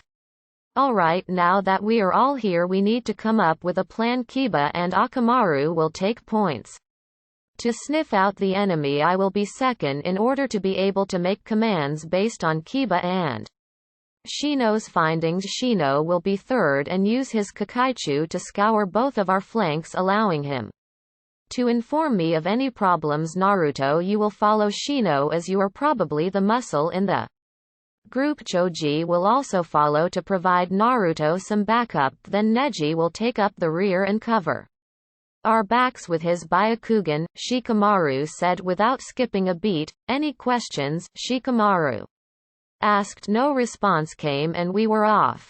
I hope you know what you are doing, Teme. Timeskip. We have been running for hours trying to catch up to the group that Kiba has now identified as 4 Auto Nin and a large coffin barrel thing.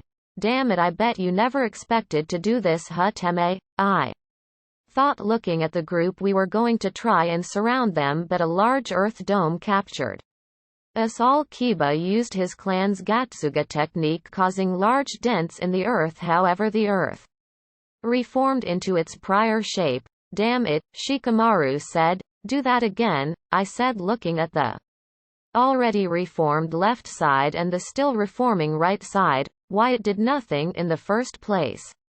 He said, just do it, I command. Wow, who made you leader?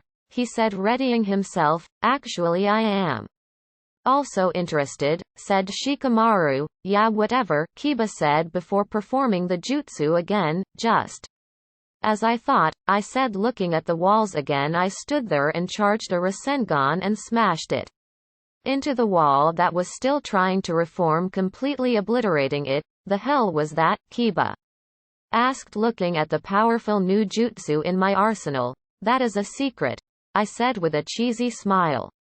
We exited the dome quickly as the top was starting to crumble and collapse on us. What we saw on the outside was one lone Auto Nin. You guys keep going, I will handle this guy. Choji spoke up. Are you sure? We could probably take him down together in time for us to catch up to the rest, Kiba said.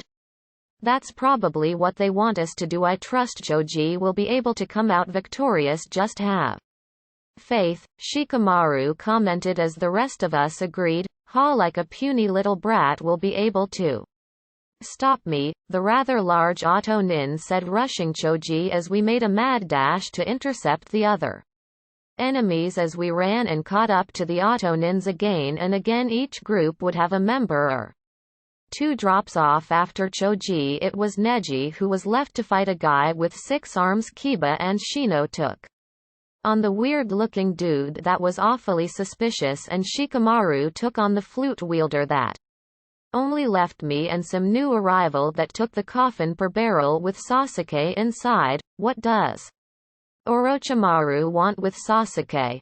I yelled, causing the man to stop. Orochimaru-sama has already found the key to immortality, however his body will still decay. That means that he needs a new body or vessel to be the next host for him, he said.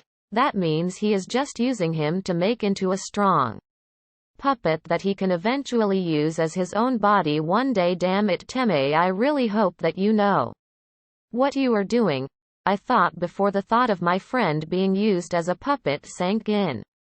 Kurama, I need you to channel some chakra into me to make me look feral, just enough to make my appearance change that will make it more believable that I know nothing, I asked the furry tenant inside me. Fine, but I can't give you too much as I have, or else you may risk going wild, he replied. As my features changed, I mustered a couple of 100 bunshin to fight the man I couldn't even touch. The guy, his jutsu was just demolishing me. I couldn't tell how he was doing that. He was using swords. That seemed to be made of bone and he would just slice through my bunshin like butter. I wonder, I thought, activating my eyes as I hid in the tree line. I didn't see anything happening in sort of a copyable keke genke, which means I will just have to wait. I had one of my bunshin talk to the man. Trying to figure out more about him, I charged him again with a few clones, and what happened surprised me. Bone grew out of his body, piercing all of my bunshin that attacked. I activated my own keke genke once again, but nothing happened. Maybe it is like Gaara's case, Kurama, I thought as I felt his chakra surround me. As I watched my pupils turn white as bone, I looked into a small mirror I started to carry around to see if copying anything would work. The fight went on as the auto nin slaughtered through my bunshin, only leaving a handful left when the coffin per barrel thing started smoking. In a matter of seconds the thing exploded, leaving bits of the wood everywhere and purple smoke filled the clearing. Oi Sasuke, what are you doing with these losers? Let's go home already, I yelled, waving at him. He started laughing before monologuing about the need for power and how he can't get that from Konoha, when in reality I knew his actual plan was to eliminate the Hubei Teme. When he finally becomes strong enough to do so and mop up some strangling issues for Konoha behind the scenes, he started to jump away towards Otto, and I would have followed as I needed to make it look as if I was trying to capture him. I was about to re-engage the enemy before I heard someone yell from behind me, "Dynamiku Entori." I hear as a green blur passes me. "Lee, what are you doing here? I thought you had to heal," I yelled as he dropped to the ground, readying himself for a counter-attack. "It is all right, Naruto-kun, you go after Sasuke while I hold off this unyouthful foe," he said as I picked myself off the ground. "Right," I say before making my exit while Lee covered me. I finally caught up to Sasuke when he landed on the head of one Madara Uchiha while I stood atop the head of the Shodem Hokage Hashirama Senju. "Well, here we are, Teme," I say, smiling at him. "Indeed we are, Tobi," he said, returning the smile.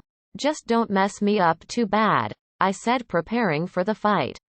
We stood there watching each other as a single leaf fluttered to the water's surface after being carried by the wind, and once it touched down the fight began. Chapter 28. No one's pav. The two charged at each other, and when they met their fists collided. Sasuke, gaining the upper hand, was able to push Naruto back before weaving through hand signs. "Kaiten Gokaku no Jutsu," he yelled as fire rained down towards the blonde genin. With no way to dodge the attack, Naruto had no choice but to ask for assistance. "Kurama," he yelled as a red cloak formed around him, dispersing the fire safely away. The cloak dispersed when the fire was gonna, as if he used too much of that he could go berserk.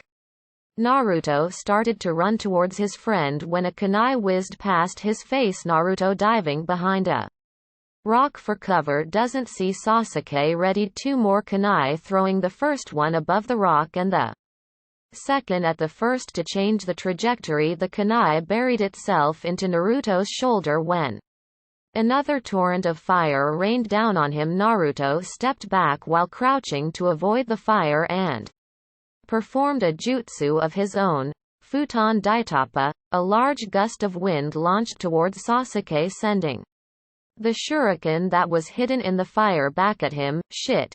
he yelled because the wind knocked him off balance from the fingers of the giant Madara Uchiha statue, falling to the ground. Sasuke pulled out a kunai with ninja wire attached to it and hurled it towards the statue to hopefully stop his fall. This was successful, however. Naruto had beaten him to his landing area, delivering a solid right jab into his gut, causing the young Uchiha to spit up his own blood. Recovering from Naruto's attack, the young Uchiha deflects the kunai the blonde threw at him with a kunai of his own. This, however, was just a diversion for Naruto to formulate another jutsu, Suiten Sensatsu Suisho, 1,000 needles.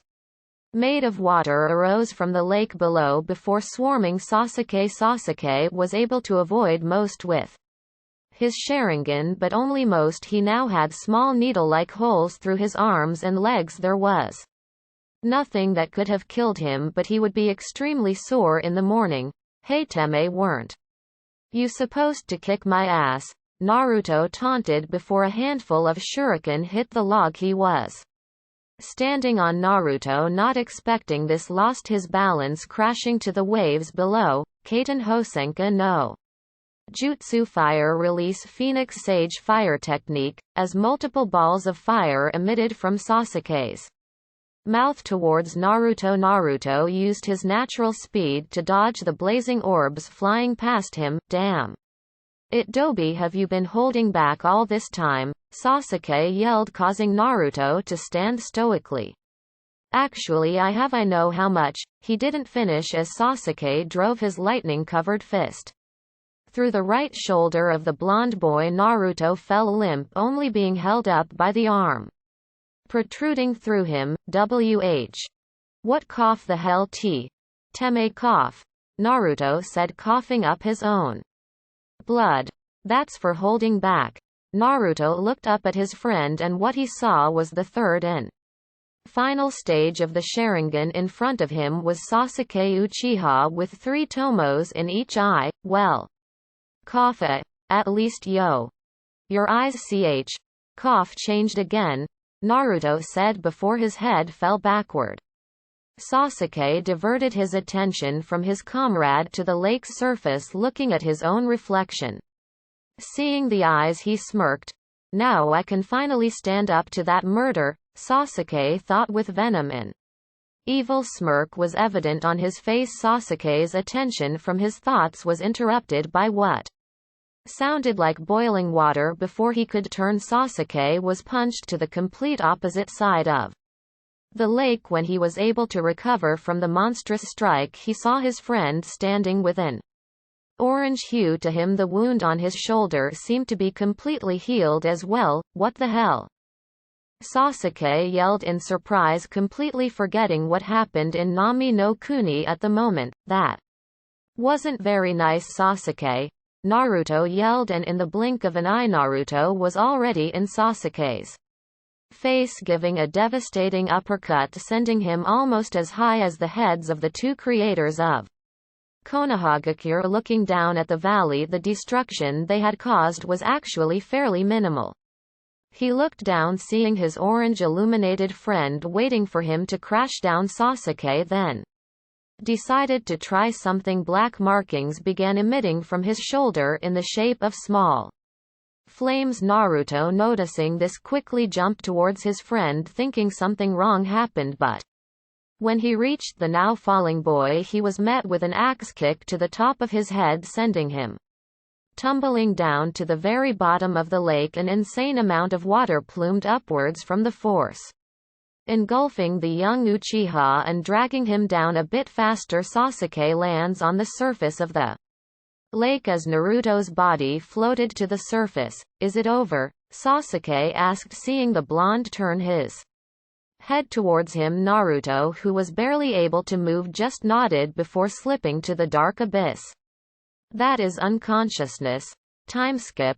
When Naruto awoke, the first thing he heard was a loud ringing sound that slowly died down over time. The second thing he noticed was the weight of something in his hand. At the time, Naruto was unable to open his eyes. He tried, but it was too bright to see anything. The only thing Naruto could do in his current state was squeeze whatever was in his hand. When he did, this weight that was on his chest that he didn't know was there swiftly disappeared. With still a little ringing in his ears, he faintly heard a soft, caring voice, Naruto-kun, and with that he passed out again. Time skip. It had been a week since the team was sent to recover the rescue squad had returned. It hadn't taken that long, as the Suna siblings had offered their assistance to Kiba. Shikamaru and Lee Neji and Choji were in the worst shape. Choji wasn't in a certain death state, but he was on the doorstep. Neji was another thing. After going through 72 hours of surgery, he Was finally put into a stable state. Kiba had a few major injuries but nothing that would kill him.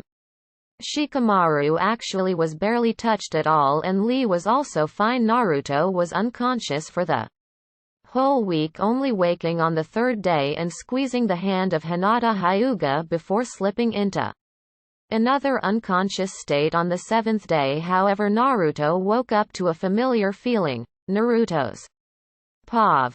There was a loud ringing in my ears that would not go away. I tried to open my eyes, but it was too bright in here, and I closed them again rapidly. I felt a weight in my hand as if I was holding something, as well as a weight on my chest. I slowly opened my eyes, and after a minute I could finally tolerate the illuminated room. The first thing that I see is Tsunade sleeping in a chair next to me, with his book closed in his lap. I then look to my right outside my window to see a bright and sunny day cascading over the village that I have lived my whole life, and I then look down to see Sleeping Beauty herself laying on my chest. I gently squeezed my hand, as that's the only thing that could move at the moment. Talk about deja vu. I see her open her beautiful lavender eyes as she looks into my own. Naruto-kun, she said, and all I could do was nod. I am so glad you're all right, she yelled, waking Tsunade, causing his book to launch to the other side of the room. Ta and W. A.T., my raspy voice was barely able to make out. Don't worry, I'll go get some. She shot up immediately to find some water. Well, good to see you're finally up, a voice to my right said. That confused me, cause I could have sworn that my bed was against the wall. I look over to see pervy Sage sitting atop the head of Gamabunta. Hinata returns with a cup of water, and I quickly drink it. Thank you, Hinata-chan, I say, smiling at her, and it's good to see you too, pervy Sage. It looks like Kakashi we'll need a new book, Jiraiya said as I turned to see Ba-chan ripping it to shreds and anime crying. Tsunade with a large bump on his head, rude, was all he said before Hinata-chan Shizune ni and myself to laugh wildly. I quickly regretted it, as my right side was now on fire. Easy, Ba-chan yelled at me. I did my best to respond, but she ushered everyone but Tsunade and pervy Sage, as he technically wasn't in the room. Alright, I will do a quick checkup to see how you are doing, and I cut her off as the thought of all my friends fighting alone raced through my mind. How are they? I asked. They are all stable. There were a few major injuries, but everyone will pull through, Ba-chan said. Realizing I was talking about my friends, I nodded as she proceeded with the checkup, stating that I will need to stay for another couple of days to make sure that I was truly alright.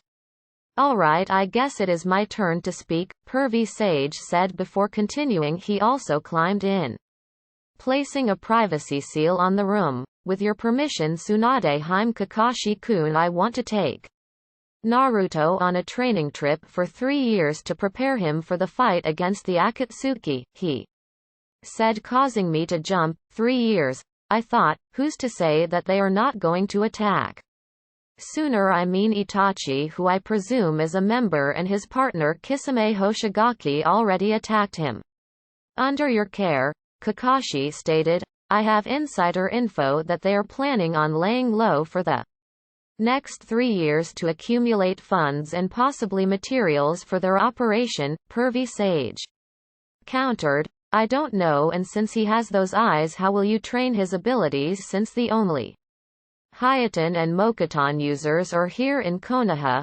Ba-chan already informed of Hakusan and Tenzo ni I presume. Mokuton, yes, Hyeten, though there are users in the north scattered through Yuki no Kuni.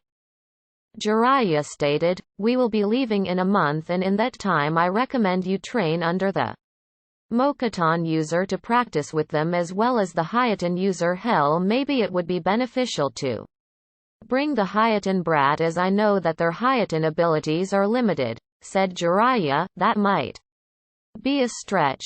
I interject. Why's that brat? Both Ba-chan and pervy Sage said at the same time.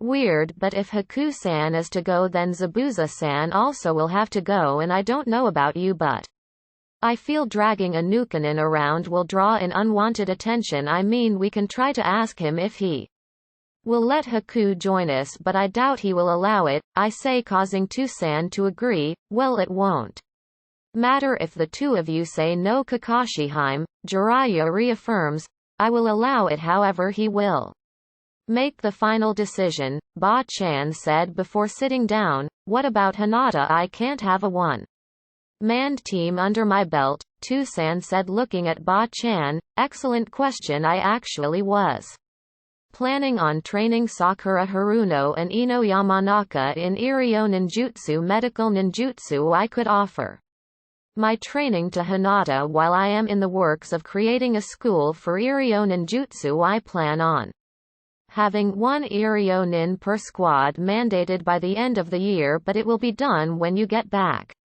from your trip, Ba-chan explained. I didn't say yes yet, Tusan said confused before I chipped in. Yet, I counter, causing Pervy Sage and Ba-chan to let out a small laugh. I guess it is settled. Then, Tusan said, you will leave in 1 month. Chapter 29 Naruto's POV.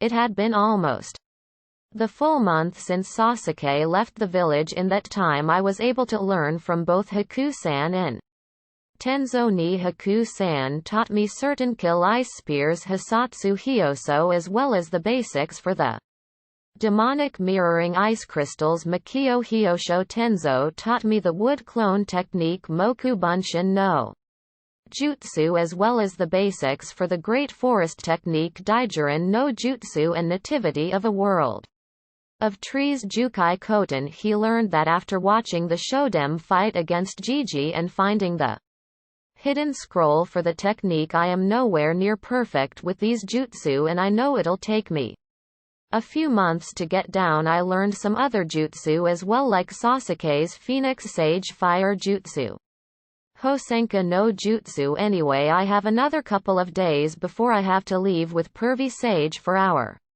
training trip, so I think I will spend this time resting as I don't see much in the near future. I am making my way to the hospital to visit Hinata. At this time she is starting her training with Ba-chan to become a medical nin. As I enter I see Ba-chan and 3 girls who have green auras emitting from their hands. One was a platinum blonde wearing all purple, the other is a pinkette wearing pretty much all red with a hint of white. Lastly was a ravenette who seemed to be doing the best of the 3 as she wore baggy clothes with the Hyuga crest on each shoulder. I walk up to Ba-chan trying to not interrupt the trio from their training.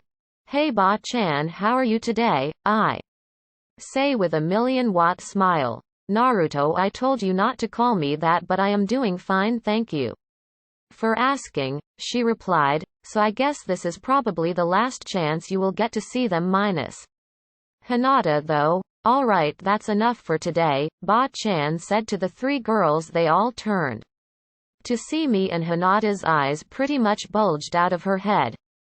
Hello Naruto-kun, she smiled. Hey Hinata-chan, how's your training going? I asked. It's going fine thank you for asking, she said, pressing her index fingers together.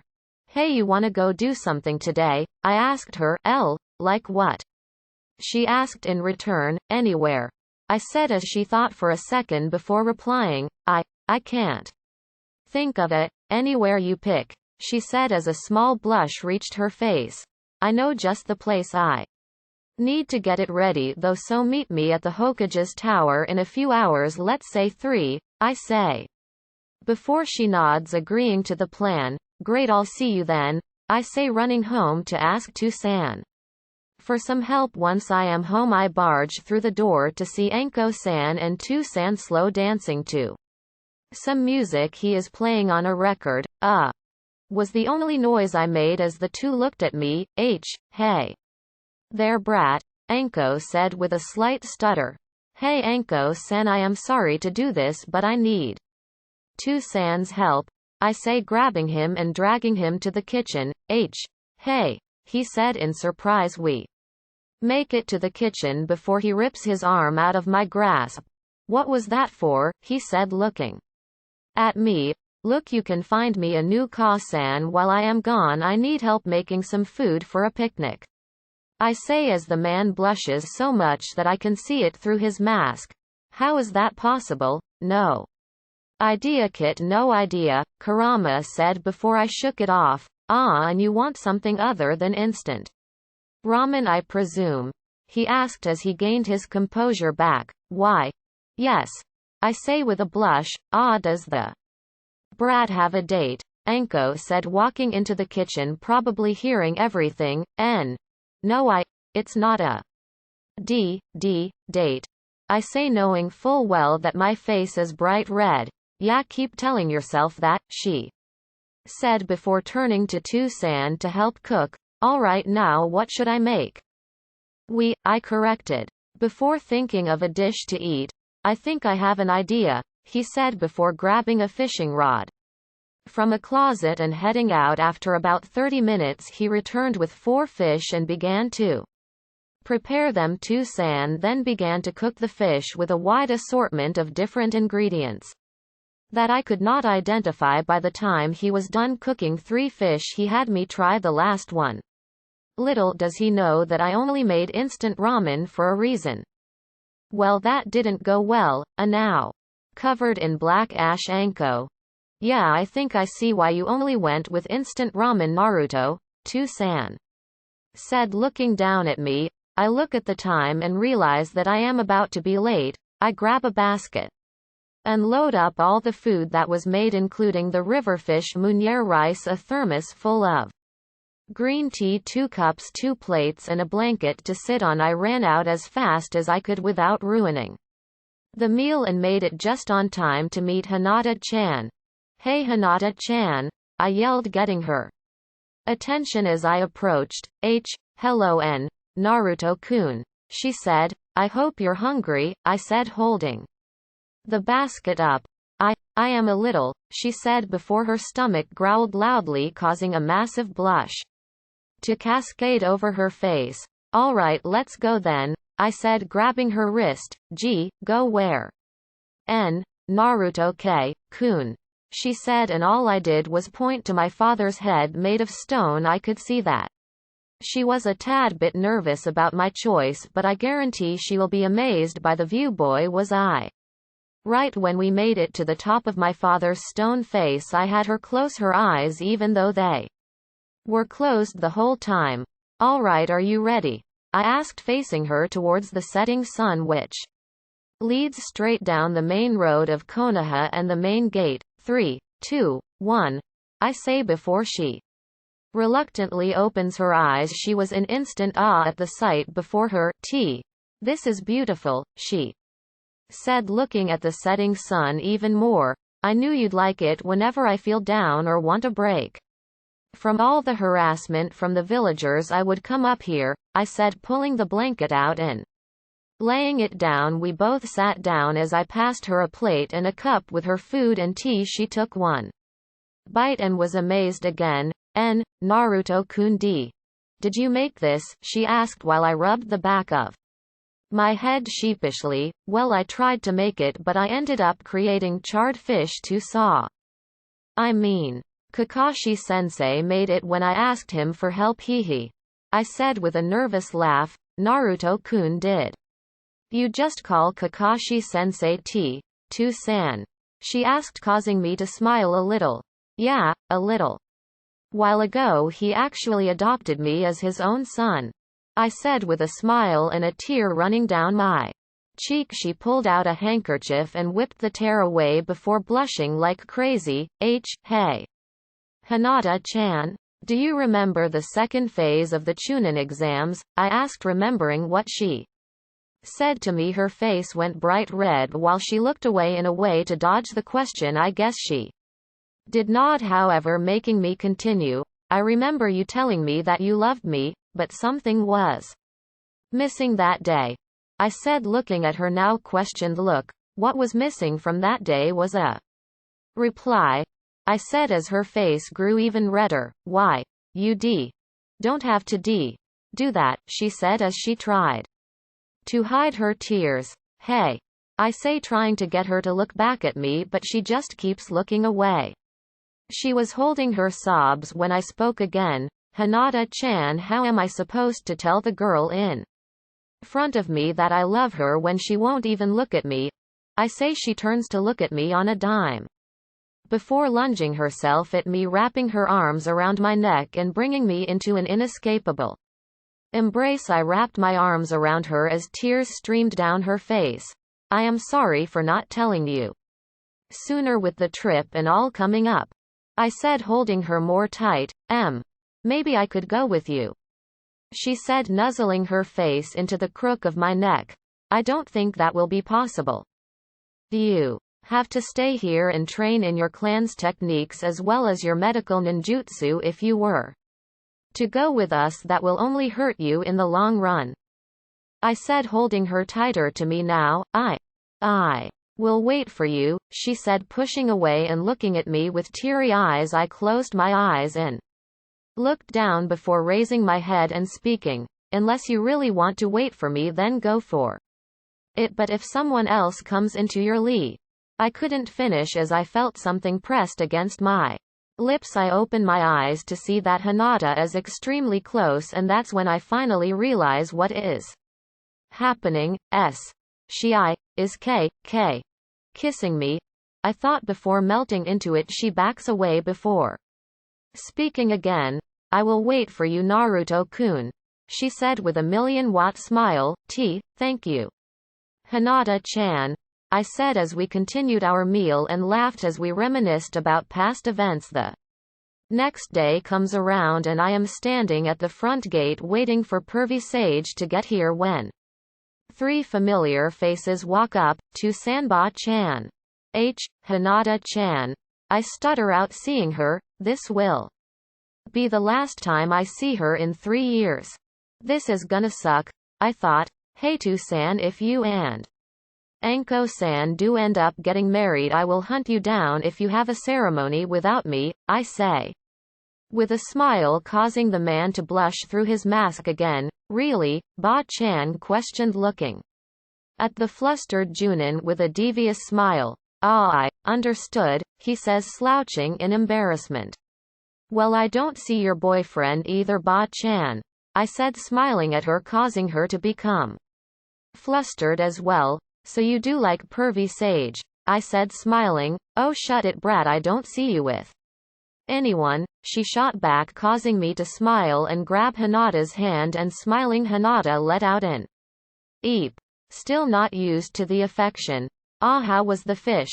To-san said, looking at Hinata. It was very delicious, Kakashi-sensei, she said, bowing. Damn brat, Ba-chan said, crossing her arms and pouting. Before anything else was said, Pervy Sage arrived and was ready to leave. Alright brat, you ready? He asked. I couldn't leave without saying goodbye to Hinata-chan yet, so I walked over to her and took her hands in mine. Well, I said, not knowing how to word this. Good luck, Naruto-kun, she said with a bright smile and a tear in her eye.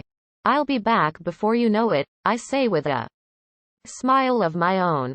We look into each other's eyes for a second before we both lean in, connecting for a short and sweet kiss. I love you, Naruto-kun, she said as I was walking away with Pervy Sage. I love you, Hinata-chan. And with that we were gone from the village, and in 3 years I will return to my Hinata-heim's arms. Chapter 33. Years later.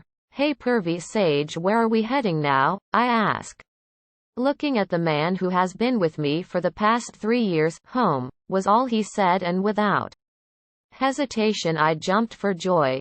Yata Hinata-heim, I am coming, I yelled before running towards Konoha. I stopped, realizing a major problem with me running ahead. Pervy Sage, where are we? With that, the older man laughed at me before pointing towards what I presume is home, and we are off. Time skip.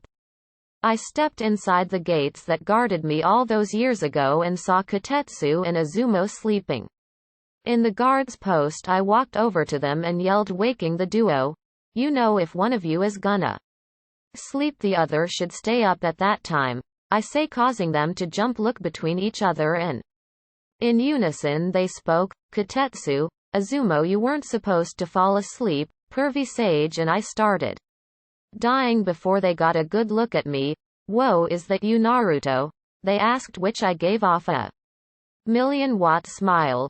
Yup, I am back and ready for anything, I said before Pervy Sage chipped into the conversation. I was now wearing a navy blue long-sleeve undershirt with matching pants and black shinobi sandals. I also wore a small gourd of sand on my left hip and my kunai pouches on my right thigh, and on my back right side of my waist I wore my Hatake around my forehead and with the same navy-colored cloth. Note, everyone else looks the same. Well, I would hate to break up the reunions, but we have to go report to Hokage-sama, he said, bowing before heading off. Hey, wait for me, I yell, chasing after him. When I do, though, I run into someone as both of us crash to the ground. Sorry about that, I say, standing and looking at the person I just ran into. Hinata. Sorry, no one can call me that, X, she said before I enveloped her with my arms, bringing her close. Eep escaped her mouth before she opened her eyes. Naruto-kun, she said in surprise. She was completely frozen in shock that she didn't notice that Pervy Sage had said something. Shut it, you old pervert, I yelled, hearing what he said.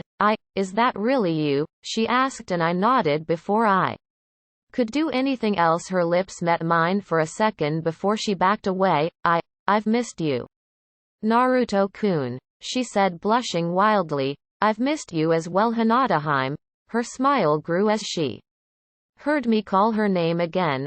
All right, you can meet up after we visit Hokage-sama. We are in a bit of a hurry, he said. I am actually heading that way now to continue some more training, she said as she grabbed my hand and ran towards the tower, practically dragging me around. We arrived at the base of the tower before Hinata stopped. She turned to look at me, only to see me battered and bruised. Sorry, Naruto-kun, she said with a faint blush on her face. It's alright, I heal fast, remember, I say with a cheesy smile. Pervy Sage passed us into the tower and we quickly caught up. I knocked on the door before entering, and when I did, I saw Ba-chan, Shizune, Sakura-san and Ino-san. Well, all Ba-chan said as she saw the three of us enter her office. Naruto, both Ino and Sakura said before noticing Hinata and I's hands interlocked. When did that happen? The two yelled. You didn't tell them? I asked Hinata, who just blushed further. Before I left, we were able to get our true feelings out, so around then, I say, and the two tried to drag Hinata out to talk, but Ba-chan stopped them. Well, now that you are back, I have a test prepared for you and Hinata, she said, causing me to groan as I just wanted to go spend time with her. But we have a test now, and your opponent will be here shortly, she said, confusing the both of us. There was a knock at the door not a second later, and in came Shikamaru and Temari. What will Temari and Shikamaru be our opponents? I said, looking at the two. Well, long time no see, Naruto, Shikamaru said jokingly. What, it's only been 3 months since then, I said, confusing everyone. When did you see him, Naruto? Sakura asked. Oh, when he went on a mission to deliver a message to Suna. I was actually there training with Gaara, I said as a bit of sand rose from a small gourd that hung at my waist. Where did that come from, and how can you do that? Temari asked, not knowing what was going on. Well, I have a unique Kekkei Genkai that allows me to copy any nature transformation Kekkei Genkai and mutational Kekkei Genkai. I said as a ball of wind, fire, water, lightning, earth, sand, wood and ice, each emitting from one of my 8 fingers. That's amazing, Ino said as she watched on. And you can use multiple elements at the same time separately, Ba-chan added in. Just how good is your chakra control anyway? Sakura asked. Curious, well that is the only thing I can do with them all, but I can use 2 elements at a time. No problems. Once I try to add a third it gets rough, I said before I felt a new presence outside the window to my left. Tou-san, I said as I ran over and looked out the window to see my adoptive father sitting there reading his filthy book. I still can't believe he reads those in public. Well, if it isn't Naruto, he said with a classic eye smile. Oh, I have a present for you, I said, reaching into one of my kunai pouches and pulling out a blue hardcover book. Is that, he never finished. As he opened the first page, an unreleased as of now copy of Pervy Sage's next book. Yes, it is, I said with a smile.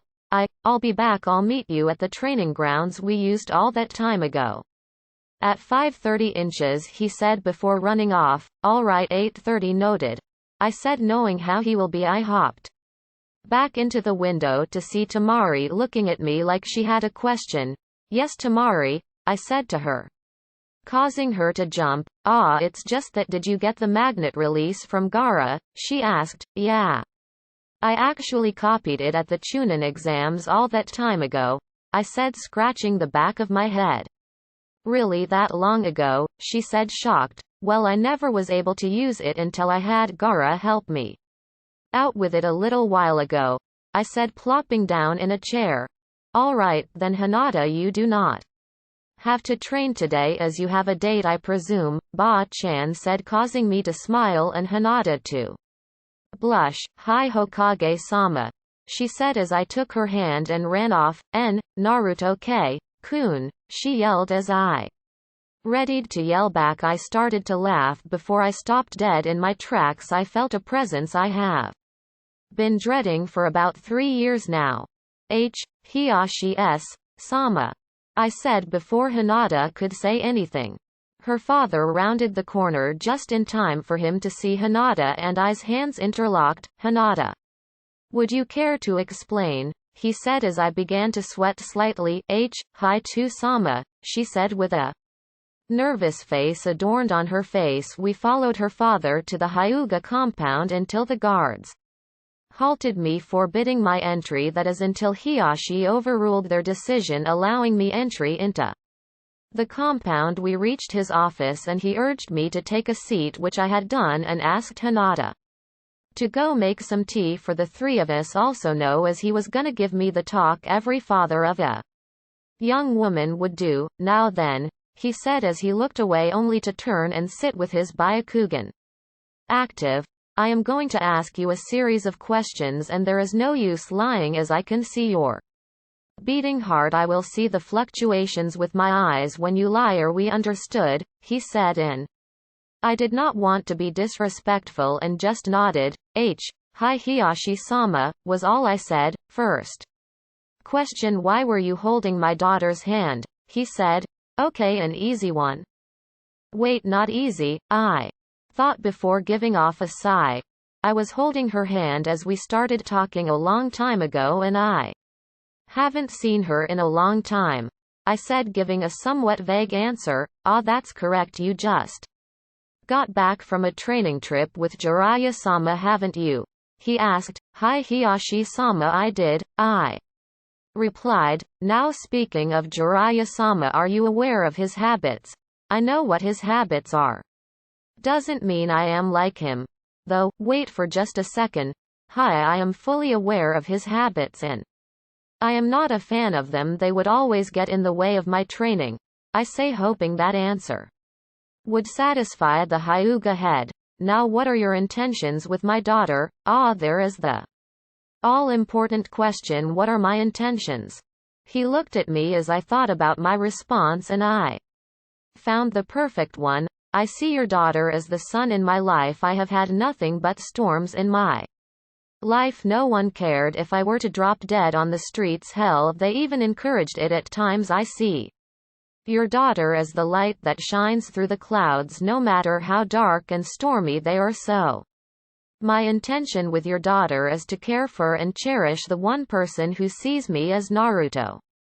Uzumaki of Konohagakure and not the biju inside of me for the rest of my life. That is a promise, and Hinata can assure you I never break a promise, as that is my ninja way. I say as I hear a crashing sound from behind me. I turn to see a teary-eyed Hinata standing above the mess of porcelain and the metal tray. Not saying another word, I look at her and smile, as well as sit a bit taller, as if I am standing by my word. Naruto-kun, she said, looking at me and smiling widely. Well, Hinata, if you don't mind getting another round of tea, that would be nice. I will have someone clean this up. In the process, Hinata blushed and bowed before leaving, and a branch member entered the room to clean the mess swiftly. Now where was I? Hiyashi said. I just told you my intentions with Hinata. Hiyashi-sama, I said. His Byakugan flared again. You will not refer to my daughter as it is Sama. She is above a commoner like yourself, and I demand you apologize for your insolence. Hiyashi said. You must know my parents, Hiyashi-sama, if you are calling me a commoner, I said before standing up and walking to a window that is perfectly facing the stone heads of the current and former Hokage. That, I say, pointing to Yondaimi's head, is my father, and my mother is the red-hot habanero Kushina Uzumaki. So I assure you, Hiyashi-sama, that I am no commoner. Impossible, he shouted. Shall I have Tsunade-sama do a DNA test? As she, along with Hinata and Kakashi Tusan, as he is now my adoptive father. He was stunned that my heart rate did not jump at all while saying this. Very well, we will have the test done, Hiyashi said, standing up. We made our way back to Ba-chan's office to talk to her about the test. When we arrived, she took a blood sample, and after some time, who would have thought that I told the truth? Well, Hiyashi-sama, he is the son of Minato Namikaze and Kushina Uzumaki. Ba-chan handed the results to the man, who was struck with a face of regret, as now that he thinks about it, the resemblance is uncanny. I am sorry for doubting you, Hiyashi spoke after a minute or two, accompanied by a bow in return. It is all right, Hiyashi-sama, it is not you who should be bowing. That would be my job, I say, confusing the clan head. Please allow me to date your daughter, Hinata. I say, nearly looking straight down. He let out a slight chuckle before he spoke. All right, under one condition. The Hyuga head spoke. Anything? I say, still bowing to the man. You are to uphold the agreement that Kushina-sama and my wife had, he said with a smile. Hinata and I looked at each other and shrugged our shoulders. We have an agreement that our firstborn children, if they were born of the opposite gender, would be wed as a union of the Uzumaki and the Hyuga clans. To say we were in a state of no cognitive function was an understatement. Married, Chapter 31. Naruto's POV. W.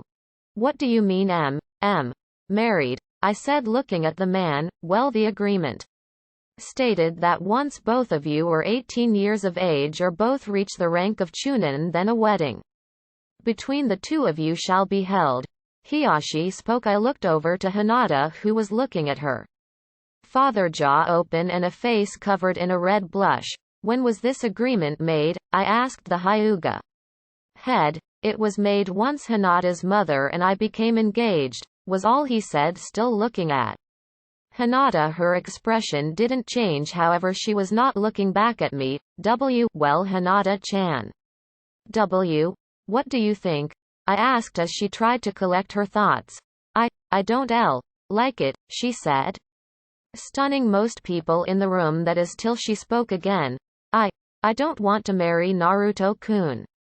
Because of an agreement our mothers made, I want to marry him because he wanted to of his own free will. I want him to surprise me on a date by asking me to become his bride, Hinata said, barely stuttering. Hiyashi just nodded before turning to me. The notion still stands, however. If that is how you want your relationship to work, then so be it. I approve. Now I am pretty sure you have more business to take care of. No, he said as Tusan appeared behind him. Yo, he said as he waved to Hinata and me. Hey.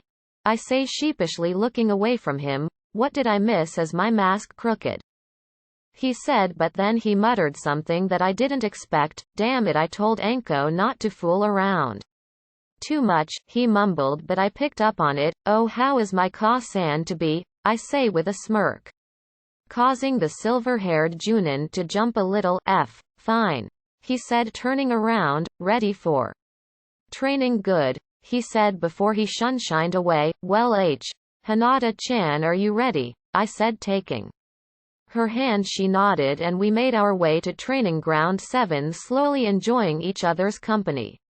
To be honest, I thought you two were gonna skip. How slow you got here, Tusan said as we entered the clearing. What did you expect? I asked, waiting for a response. I had a feeling you were gonna familiarize yourselves with each other's new assets, he said, causing me to blush wildly. Hinata looked confused. Naruto-kun, what does he mean? Hinata asked. He means. I stopped and glanced down towards her. No eyes, don't betray me now, I mentally screamed, causing the old fluffball to get riled up. Instantly catching where my eyes had drifted to her face went redder than my own. Kakashi sensei, she said before she realized what book he was reading. Wait, why?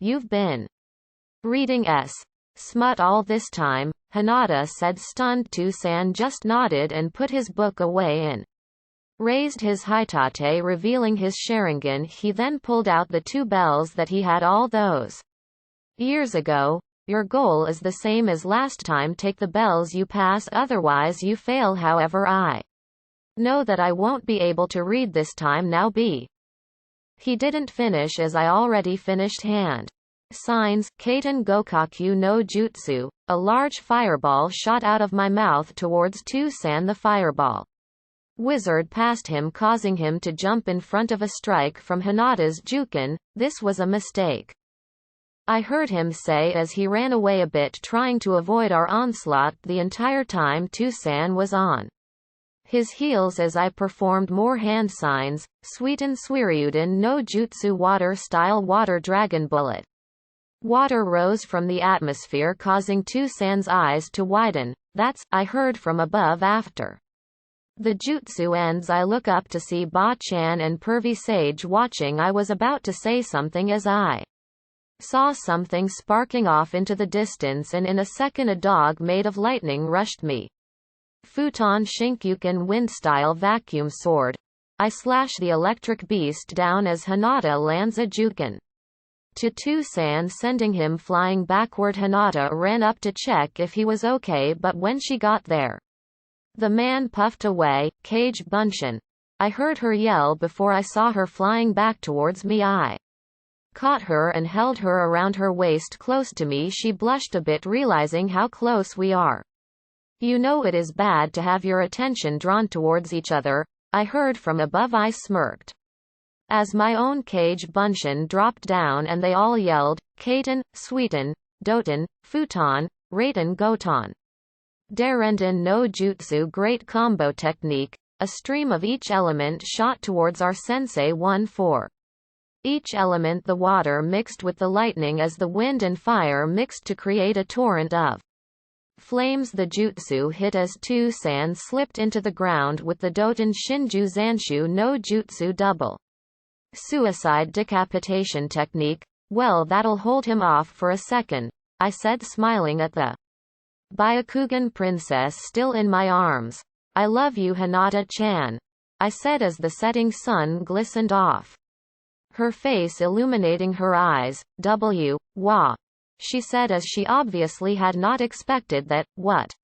Konoha's #1 knucklehead has to stay unpredictable. No, I say, bullying her up off the ground. What now? She said as Tusan was hiding very well. Well, for now we wait and I guess devise a plan, I said, looking around the open area. Also, I grab her by her waist again, jumping up to a tree branch above us. I set out sand from my gourd that will detect movement if it is displaced. Now that We had a total of 360 coverage even without Hinata's Byakugan, so she can conserve chakra. How do you plan on beating him, Naruto-kun? She asked as a devious plan popped into my head. I tell Hinata my idea, and although she doesn't like it, she thought it was funny and could work. After about 2 hours my sand had been displaced by someone. I recalled all of my sand into my gourd, and as I did that, Tsunade appeared in front of us. Well, look at what we have here, he said as Hinata rested in my arms. I am disappointed in you. I thought you would do better, Tsunade said, which did hurt a little, but that's because he has no idea what is planned for him. With my hidden right hand I go through single hand signs, and pieces of wood splinter out of my hand into the ground. The tree roots emitting from my hand slivered their way through the rough earth right under Tsunade's feet. Right when he was about to step forward, the roots broke through the surface of the earth, capturing the man where he stood. Hinata sprung up and grabbed the 2 bells from Tsunade's belt and tossed me one.